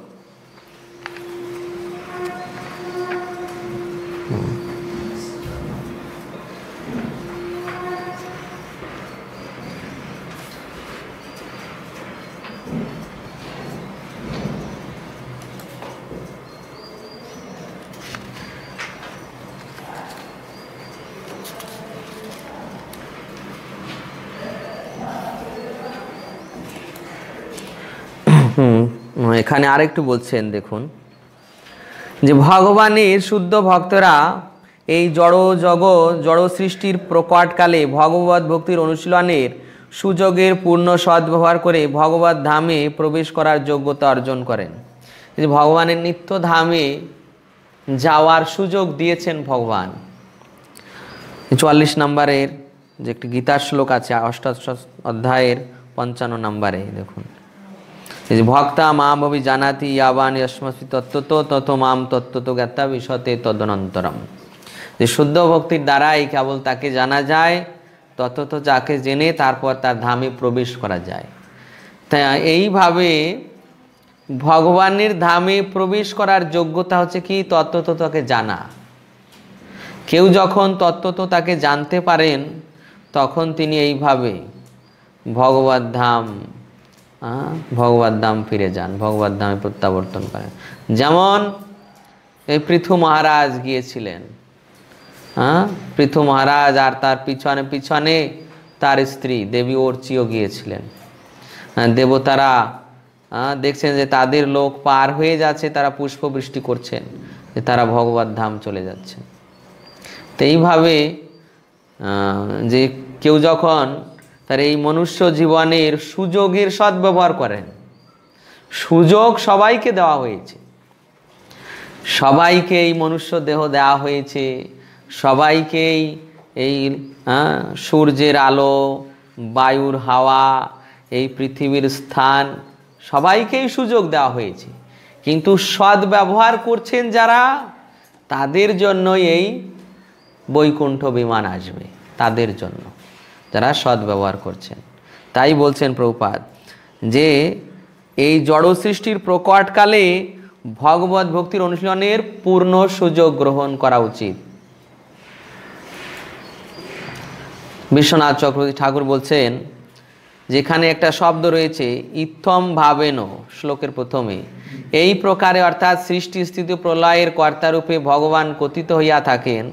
যেমন সেই এই আত্মা হইতে আকাশ উদ্ভূত হইয়াছে, তিনি কামনা করিলেন আমি বহুরূপে জন্ম লাভ করিব ইত্যাদি শ্রুতিতে ভগবান বিশ্বের সৃষ্টি আদি কর্তারূপে উক্ত হইয়াছেন।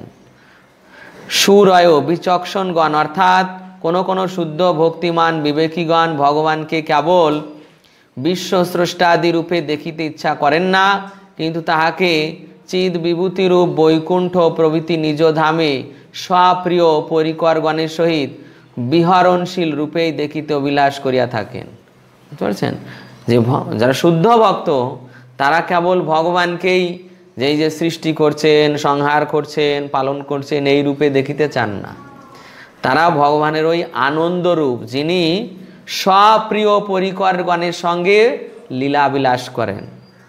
স্বপ্রিয় পরিকর, যেমন মহাপ্রভুর প্রিয় পরিকর যারা আছেন, তারপর শ্রীকৃষ্ণের পরিকর ব্রজবাসীগণ, রামচন্দ্রের পরিকরগণ অযোধ্যাবাসীগণ।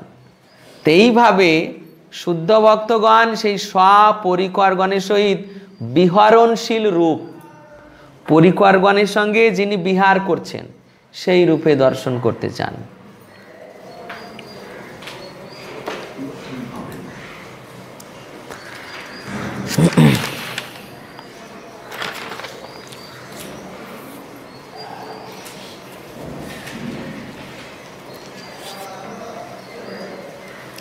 এরপর 45 নম্বর,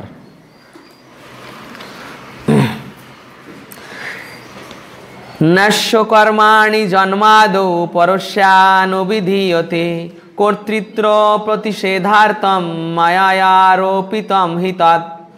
এই জড়জগতের সৃষ্টি এবং সংহার কার্যে ভগবান সরাসরিভাবে যুক্ত হন না। দেখুন এখানে বলা হলো যে এই জড়জগতের সৃষ্টি ও সংহার কার্যে ভগবান সরাসরি যুক্ত হন না। কেন যুক্ত হন না আর কি কারণে তাকে দেখিয়েছে তিনি যুক্ত হন সেটা বলছে। বেদে তার প্রত্যক্ষ হস্তক্ষেপের যে বর্ণনা করা হয়েছে তা কেবল জড়া প্রকৃতি যে স্রষ্টা নয় সেই ধারণা প্রতিষ্ঠা করার জন্য। বুঝতে পারলেন যে জড়া প্রকৃতি যে স্রষ্টা নয়, জড়া প্রকৃতি যে মূল স্রষ্টা নয়, বা জড়া প্রকৃতি যে এই জগতের সৃষ্টি করেনি সেটা প্রমাণ করার জন্য ভগবানকে এইভাবে বেদে বর্ণনা করা হয়েছে যে তিনি প্রত্যক্ষভাবে হস্তক্ষেপ করেন, আসলে তিনি সরাসরিভাবে যুক্ত হন না।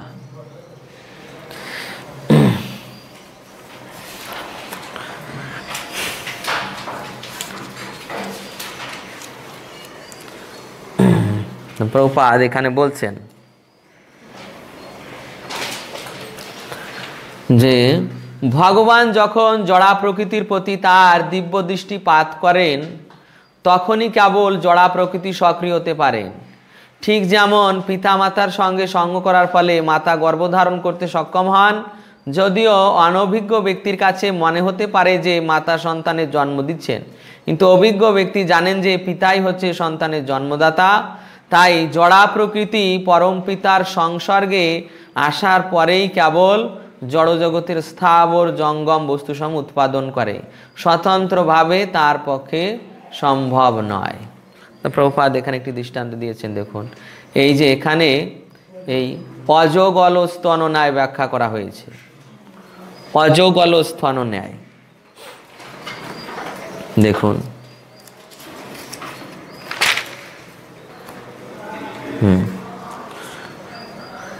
যে অজগল স্তন ন্যায়, যে এটা হয়তো আপনারা দেখে থাকবেন হ্যাঁ, যে এই অজার ছাগলের এই গলদেশে এই দুটি স্তনের ন্যায় দুগ্ধহীন স্তন হয়ে থাকে। অজা গল স্তন যেটা দুধহীন স্তন, কিন্তু আসলে দুধ পাওয়া যায় তার বাট থেকে। তা যারা মনে করে যে গলদেশ থেকেও দুধ পাওয়া যাবে তাদের এইটাকেই এখানে বলা হয়েছে অজাগল স্তন ন্যায়, অর্থাৎ পরমেশ্বর ভগবানকে সর্বকারণের পরম কারণ রূপে স্বীকার না করা অজাগল স্তনের ন্যায়, বা ছাগলের গলার স্তন থেকে দুধ দহন করার চেষ্টা করার মতো। ছাগলের গলার স্তন দুধের উৎস বলে মনে হতে পারে, কিন্তু তার থেকে দুধ দহন করার চেষ্টা মূর্খতা মাত্র। গলদেশ থেকে দুধ দহন করার চেষ্টা মূর্খতা। ঠিক তেমন এই যে জড়া প্রকৃতিকে এই জড়জগতের সৃষ্টিকর্তা মনে করা ঠিক এই রকম অজাগল স্তন ন্যায়, এরকম মূর্খতা।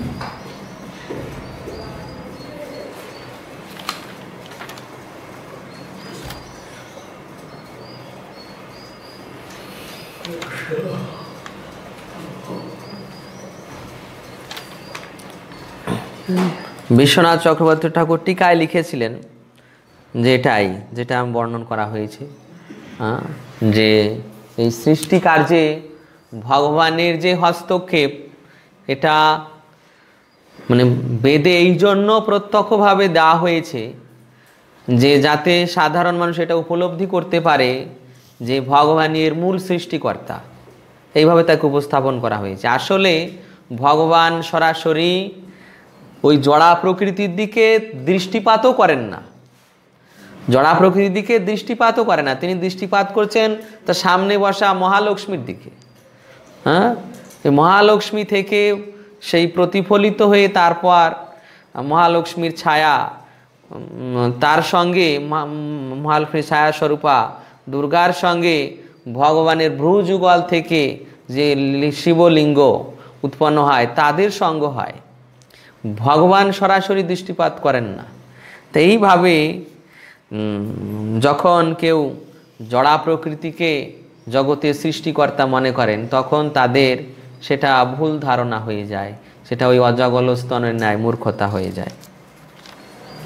এরপর 46 নম্বর শ্লোক, অয়ম তু ব্রহ্মণ কল্প সবিকল্প উদাহৃত বিধি সাধারণ যত্র স্বর্গা প্রাকৃত বৈকৃতা। এখানে সংক্ষেপে সৃষ্টি এবং সংহারের যে প্রক্রিয়া বর্ণন করা হয়েছে তা ব্রহ্মার একদিনের বিধির বিধান। এই যে সমস্ত বর্ণনা করা হলো এটা একদিনের মাত্র,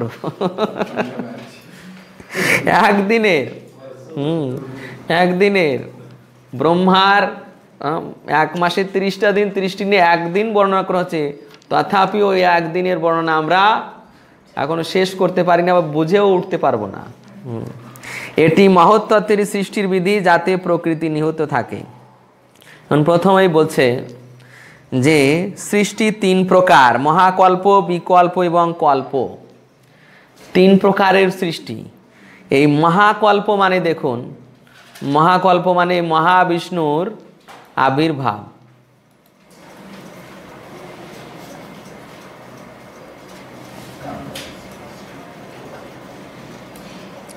দেখুন মহাকল্প, মহাকল্পে ভগবান কারণোদকশায়ী বিষ্ণুরূপে মহত্তত্ত্ব এবং সৃষ্টির 16টি তত্ত্বসহ প্রথম পুরুষাবতার রূপে নিজেকে প্রকাশ করেন। তো মহাকল্পে মহাবিষ্ণুর প্রকাশ। সৃষ্টির যন্ত্র 11টি, উপাদান 5টি এবং সেগুলি সবই মহৎ এবং অহংকার থেকে জাত। কারণোদকশায়ী বিষ্ণুরূপে ভগবানের এই সৃষ্টিকে বলা হয় মহাকল্প।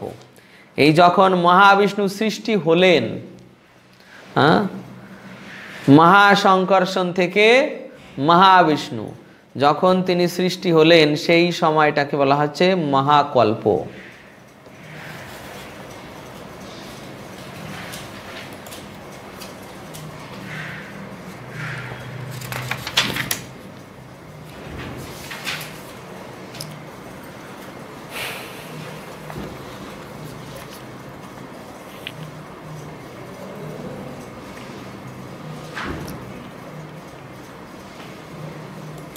এরপর বিকল্প বলা হয়েছে। বিকল্প, বিকল্প মানে ব্রহ্মার সৃষ্টি এবং জড় উপাদানগুলি বিতরণকে বলা হয় বিকল্প।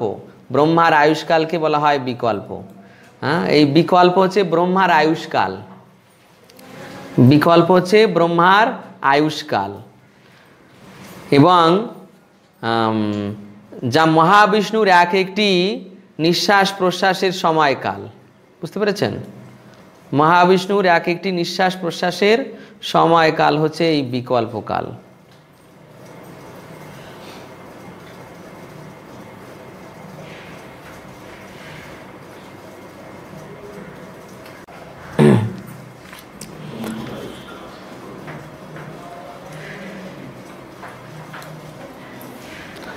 দেখুন ব্রহ্মার একদিনের সৃষ্টি তথা কল্প। একদিনে ব্রহ্মা যা সৃষ্টি করছেন সেটা হচ্ছে এক কল্পকালে সৃষ্টি। অর্থাৎ ব্রহ্মার জীবনের 100 বছর, সেটা হচ্ছে তার বিকল্প হয়ে গেল। আর একটা দিন একটা দিন মানে আমাদের সহস্র চতুর্যুগ 12 ঘন্টা, আর সহস্র চতুর্যুগ রাত্রি। আমাদের সহস্র চতুর্যুগ তার দিন, আর সহস্র চতুর্যুগ তার রাত্রি। এই হচ্ছে ব্রহ্মার এক কল্পকাল। তো ব্রহ্মার এইভাবে 30 দিনে 30টি কল্প রয়েছে। এটা আপনারা এখান থেকে পেয়ে যাবেন। এই যে 46 নম্বর তাৎপর্যে রয়েছে যে ব্রহ্মার 30টি কল্প কি কি। প্রথমে আছে শ্বেত কল্প, তারপরে আছে লোহিত কল্প, তারপরে আছে বামদেব, তারপরে আছে গাথান্তর, তারপর আছে রৌরব, রৌরব, তারপরে 6 প্রাণ, 7 বৃহৎ কল্প, 8 কন্দর্প, 9 সদ্যত, ঈশান, ধ্যান, সারস্বত, উদান, গরুর, কৌর্ম, নারসিংহ, সমাধি, আগ্নেয়, বিষ্ণুজ, সৌর, সোমকল্প, ভাবন, সুপুম, বৈকুণ্ঠ, অর্চিষ, তারপর বলিকল্প, বৈরাজ, গৌরীকল্প, মাহেশ্বর, পৈতৃকল্প। এইভাবে ব্রহ্মার 30 দিনে 30টি কল্প রয়েছে।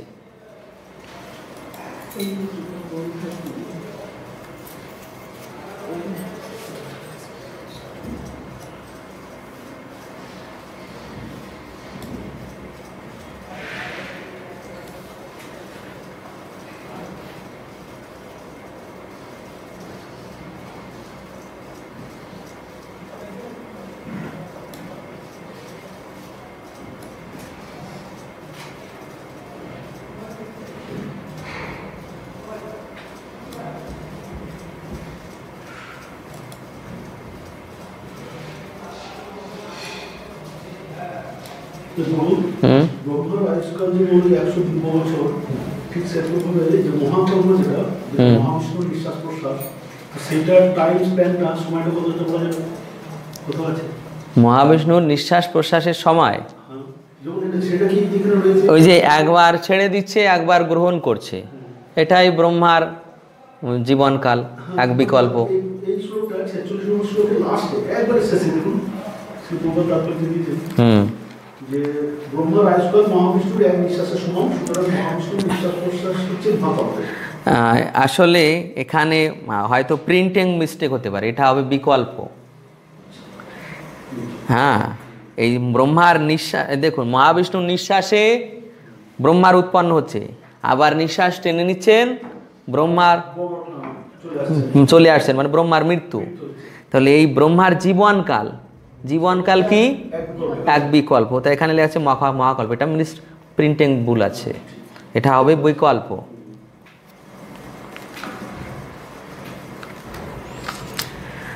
এরপর 47 নাম্বার,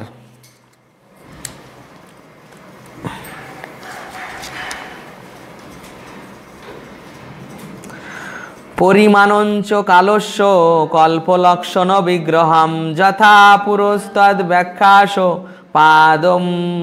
পাদমম কল্পমথ শৃণু।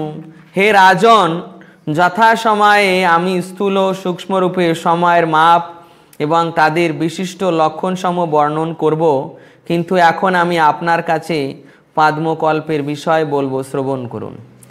এই যে সময়ের মাপ, তিনি এটা 3য় স্কন্ধে বলবেন। সময়ের যে মাপ, এটা তিনি 3য় স্কন্ধে বলবেন। আর এখন এই পাদ্মকল্পের বর্ণনা করছেন। পাদ্মকল্পের বর্ণনা কেন করছেন দেখুন, বলা হচ্ছে যে এই ব্রহ্মার বর্তমান কল্পের নাম বরাহ কল্প বা শ্বেত বরাহ কল্প। এখন যে আমাদের কল্প চলছে, কি কল্প? শ্বেত বরাহ কল্প বা বরাহ কল্প বা পাদ্মকল্প। বর্তমান কল্পের নাম বরাহ কল্প বা শ্বেত বরাহ কল্প, কেননা বিষ্ণুর নাভি পদ্ম থেকে জাত ব্রহ্মার সৃষ্টির সময় বরাহরূপে ভগবান অবতরণ করেছিলেন। তাই এই বরাহ কল্পকে পাদ্মকল্প বলা হয়। এবং শ্রীমদ্ ভাগবতের প্রথম ভাষ্যকার শ্রীধর স্বামীর অনুসরণ করে জীব গোস্বামী, বিশ্বনাথ চক্রবর্তী ঠাকুর প্রমুখ আচার্যরাও সেই তত্ত্ব অনুমোদন করেছেন। অতএব ব্রহ্মার বরাহকল্প এবং পাদ্মকল্পের মধ্যে কোনো বিরোধ নেই।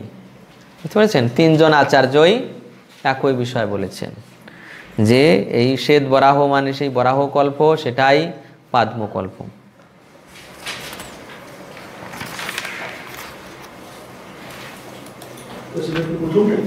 হ্যাঁ, প্রথমটা। হুম হুম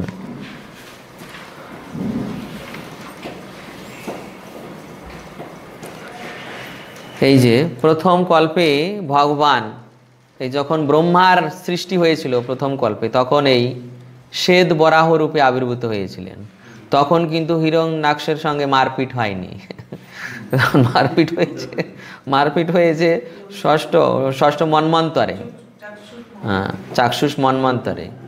এটা হচ্ছে সেই শ্বেত বরাহ কল্পের প্রথম মন্বন্তর। শ্বেত বরাহ কল্পের প্রথম মন্বন্তর। এই কল্পের মধ্যে আবার মন্বন্তর চলে আসছে। কল্পের মধ্যে আবার মন্বন্তর চলে আসছে। তো শ্বেত বরাহ কল্প এটা প্রথম মন্বন্তর, মানে স্বয়ম্ভু মনুর সময় এই ভগবান শ্বেত বরাহ রূপে আবির্ভূত হয়েছিলেন।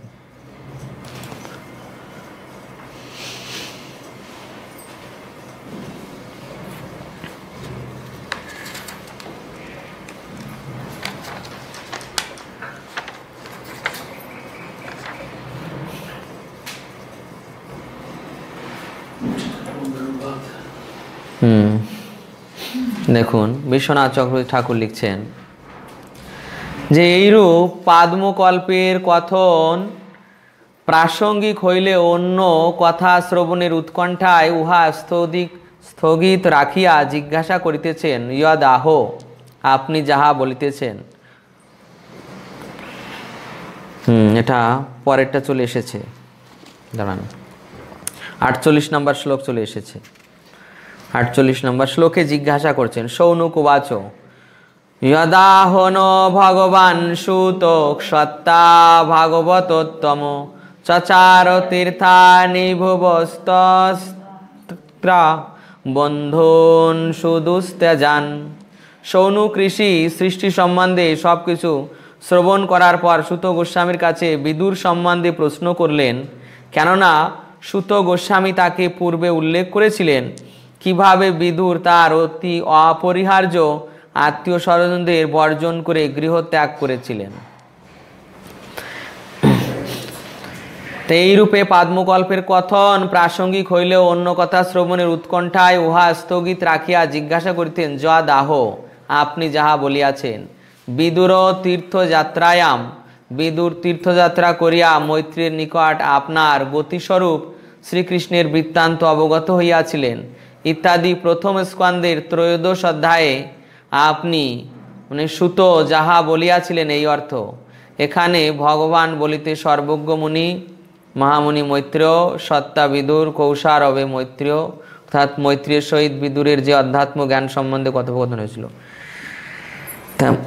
এই শ্লোকের সঙ্গে 49-50ও যুক্ত আছে।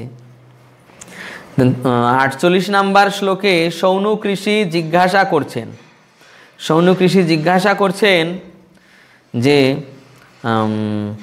বিদুর সম্বন্ধে প্রশ্ন করলেন যে বিদুর কিভাবে তার আত্মীয় স্বজনদের বর্জন করে গৃহ ত্যাগ করেছিলেন।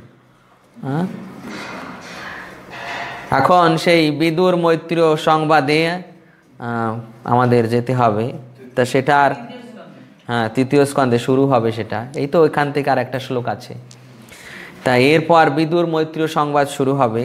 তাই সেই সংবাদটা কিভাবে শুরু হবে সেটার উপক্রম হচ্ছে যে সৌনক ঋষি সুত গোস্বামীর কাছে বিদুর সম্পর্কে জিজ্ঞাসা করছেন যে তিনি কিভাবে তার সেই দুস্ত্যাজ্য আত্মীয় স্বজনদের পরিত্যাগ করে গৃহ ত্যাগ করেছিলেন। এটা এই 49-50 নম্বর শ্লোকে তিনি 6টি প্রশ্ন করছেন। এখানে 6টি প্রশ্ন আছে।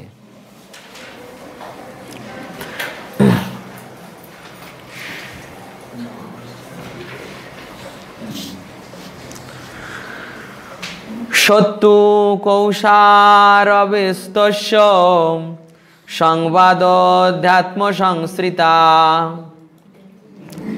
यद्वास भगवांस्तस्मै पृष्ठस्तत्त्वमुवाचः ब्रूहीनस्तदिदं सौम्य विदुरस्य विचेष्टितं बन्धुत्यागो निमित्तंश्च যথৈবাগতবান পুনঃ।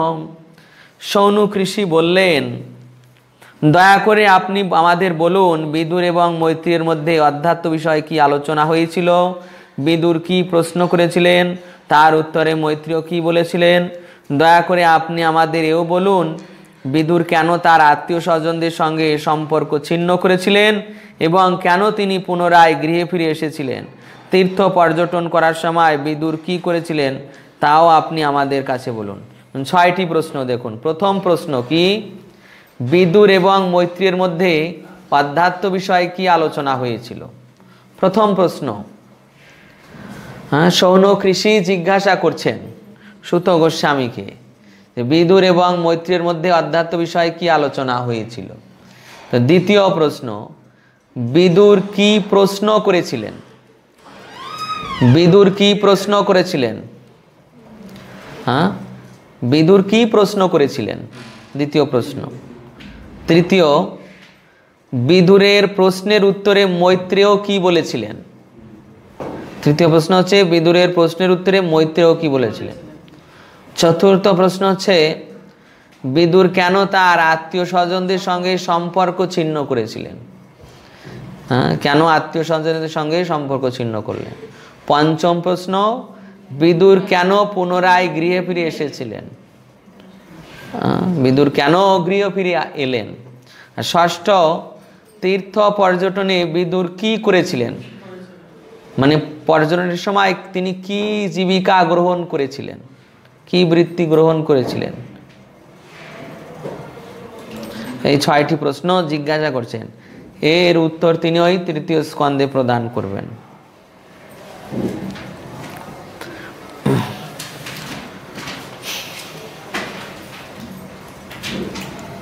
সৌনক ঋষি জিজ্ঞাসা করছেন। তো প্রভুপাদ এখানে দ্বিতীয় তাৎপর্যে বর্ণন করছেন যে জড় নিয়মের পিছনে রয়েছে পরমেশ্বর ভগবানের নির্দেশ এবং পূর্ণ চেতনা, তা না হলে এত সুসংবদ্ধভাবে কোনো কিছু সম্পন্ন হতে পারেন না।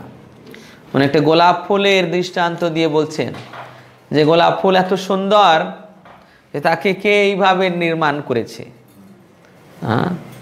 গোলাপ ফুলটাকে কে এইভাবে নির্মাণ করেছে, এত সুন্দর ফুল কি আপনা আপনি হয়ে যাবে না, তার পিছনে রয়েছেন পরমেশ্বরের নির্দেশনা, পূর্ণ চেতনা।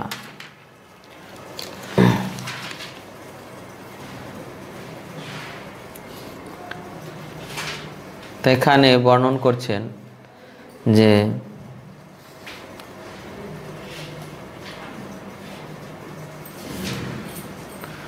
নৈমিষারণ্যের ঋষিরা কিন্তু স্থূল জড়বাদী এবং কপট পরমার্থবাদীদের থেকে অনেক ঊর্ধ্বে ছিলেন। এই যে নৈমিষারণ্যের এখানে কত হাজার ঋষি, 88,000 ঋষি। এই 88,000 ঋষিরা তারা ভৃগুবংশীয় এবং তাদের এই প্রধান হচ্ছে সৌনক মুনি, ভৃগুবংশীয় তেজস্বী মুনি। তারা কপট পরমার্থবাদী ছিলেন না, তাদের থেকে অনেক উচ্চ স্তরে ছিলেন। তাই তারা চিন্ময় বিষয়ে বাস্তব সত্যকে মহাজনদের বর্ণনা অনুসারে জানবার জন্য সর্বদা উৎকণ্ঠ ছিলেন। দেখুন, এই সৌনক ঋষি যার তার কাছে প্রশ্ন করেননি, যিনি একজন বিশেষ মহাজন, ব্যাসদেবের কৃপা প্রাপ্ত, সুখদেব গোস্বামীর কৃপা প্রাপ্ত, ভগবান বলরামের কৃপা প্রাপ্ত, এই সুত গোস্বামীর কাছে জিজ্ঞাসা করেছেন এবং যার সম্বন্ধে তারা জানতেন, এই সৌনক মুনি জানতেন যে সুত গোস্বামীর যোগ্যতা কি, তাই তাকে একজন এই প্রামাণিক ব্যক্তি জেনে তাকে জিজ্ঞাসা করেছেন। তাই এখানে লিখছেন যে সত্যকে মহাজনদের বর্ণনা অনুসারে জানবার জন্য সর্বদা উৎকণ্ঠিত ছিলেন। 51 নম্বর শ্লোকেও ঠিক এই বিষয়টি প্রভুপাদ প্রথমে দিয়েছেন। সুত উবাচ রাজ্ঞা পরীক্ষিতা পৃষ্ট যদবচন মহামুনি তদ্বো বিধাস্যে শৃণুত রাজ্ঞ প্রশ্নানুসারত। সুত গোস্বামী উত্তর দিলেন, মহারাজ পরীক্ষিতের প্রশ্নের উত্তরে মহামুনি যা বলেছিলেন সেই বিষয়ে আমি এখন আপনাকে বলবো, দয়া করে তা শ্রবণ করুন। তাৎপর্যে প্রভুপাদ প্রথমেই লিখছেন যে কোনো প্রশ্নের উত্তর যখন মহাজনদের উদ্ধৃতি দিয়ে উত্তর দেওয়া হয় তখন তা বিচক্ষণ ব্যক্তিদের সন্তুষ্টি বিধান করে। হ্যাঁ, যখন আপনি কিছু বলবেন তখন যদি মহাজনদের উক্তি দিয়ে বলেন, মহাজন অথবা শাস্ত্র প্রমাণ দিয়ে বলেন, তখন সেটা গ্রহণযোগ্য হয়। যদি আপনি মনে করুন এই পরম্পরার কোনো একজন শিষ্য, এই পরম্পরায় শিষ্য আপনি, তো এই পরম্পরায় যারা আমাদের আচার্যবর্গ আছেন তাদের কারো উদ্ধৃতি দিয়ে যখন কোনো একটি বিষয় বলবেন তখন এই পরম্পরায় যারা আছেন সকলে গ্রহণ করবে। হ্যাঁ, প্রামাণিক। কেন? পরম্পরা ধারায় যে এই পরম্পরার যে কোনো একজন ব্যক্তির উদাহরণ দিয়ে যখন আপনি বলবেন কিছু, তখন সেটা সকলে গ্রহণ করবে এই পরম্পরার। তাই এখানে বলছেন যে সেটা বিচক্ষণ ব্যক্তিদের সন্তুষ্টি বিধান করে। এইভাবে পরম্পরাকে বিচক্ষণ ব্যক্তিগণ আদর করেন, পরম্পরাকে বিচক্ষণ ব্যক্তিগণ সমাদর করেন এবং গ্রহণ করেন, যেহেতু পরম্পরায় তারা ভগবানের সঙ্গে যুক্ত। যেমন ব্রহ্মাজি তার এই যে ব্রহ্ম সংহিতায় তিনি যে গোবিন্দের স্তুতি করেছেন, ব্রহ্ম সংহিতায় যদি আপনি এই ঈশ্বর তত্ত্ব সবিশেষ তত্ত্ব প্রতিপাদন করতে প্রমাণ দেন এবং ব্রহ্মাজির প্রমাণ দেন ব্রহ্ম সংহিতা থেকে, তাহলে এই ধারার সকলেই সেটা বিশ্বাস করবে যে ব্রহ্মাজির মতো মহাজন এই বর্ণনা করেছেন, সকলে এক বাক্যে স্বীকার করে নেবে।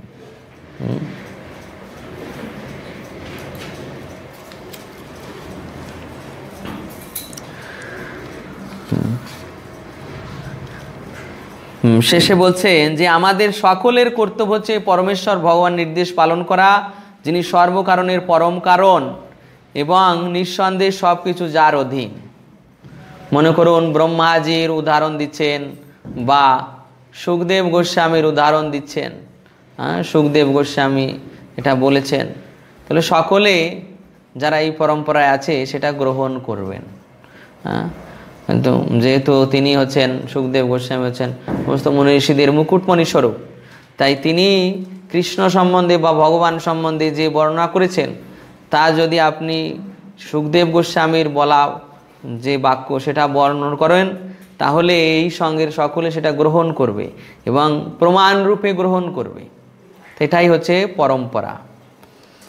তা আমাদের এখানেই আমাদের দ্বিতীয় স্কন্ধ এখানেই বিশ্রাম হচ্ছে এবং পরবর্তী গৌর পূর্ণিমার পর আমরা তৃতীয় স্কন্ধ শুরু করব, তখন আবার এইভাবে শুরু হবে।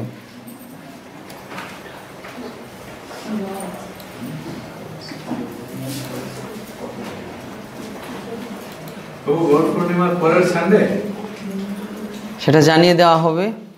আজ তো এই পর্যন্তই থাকছে।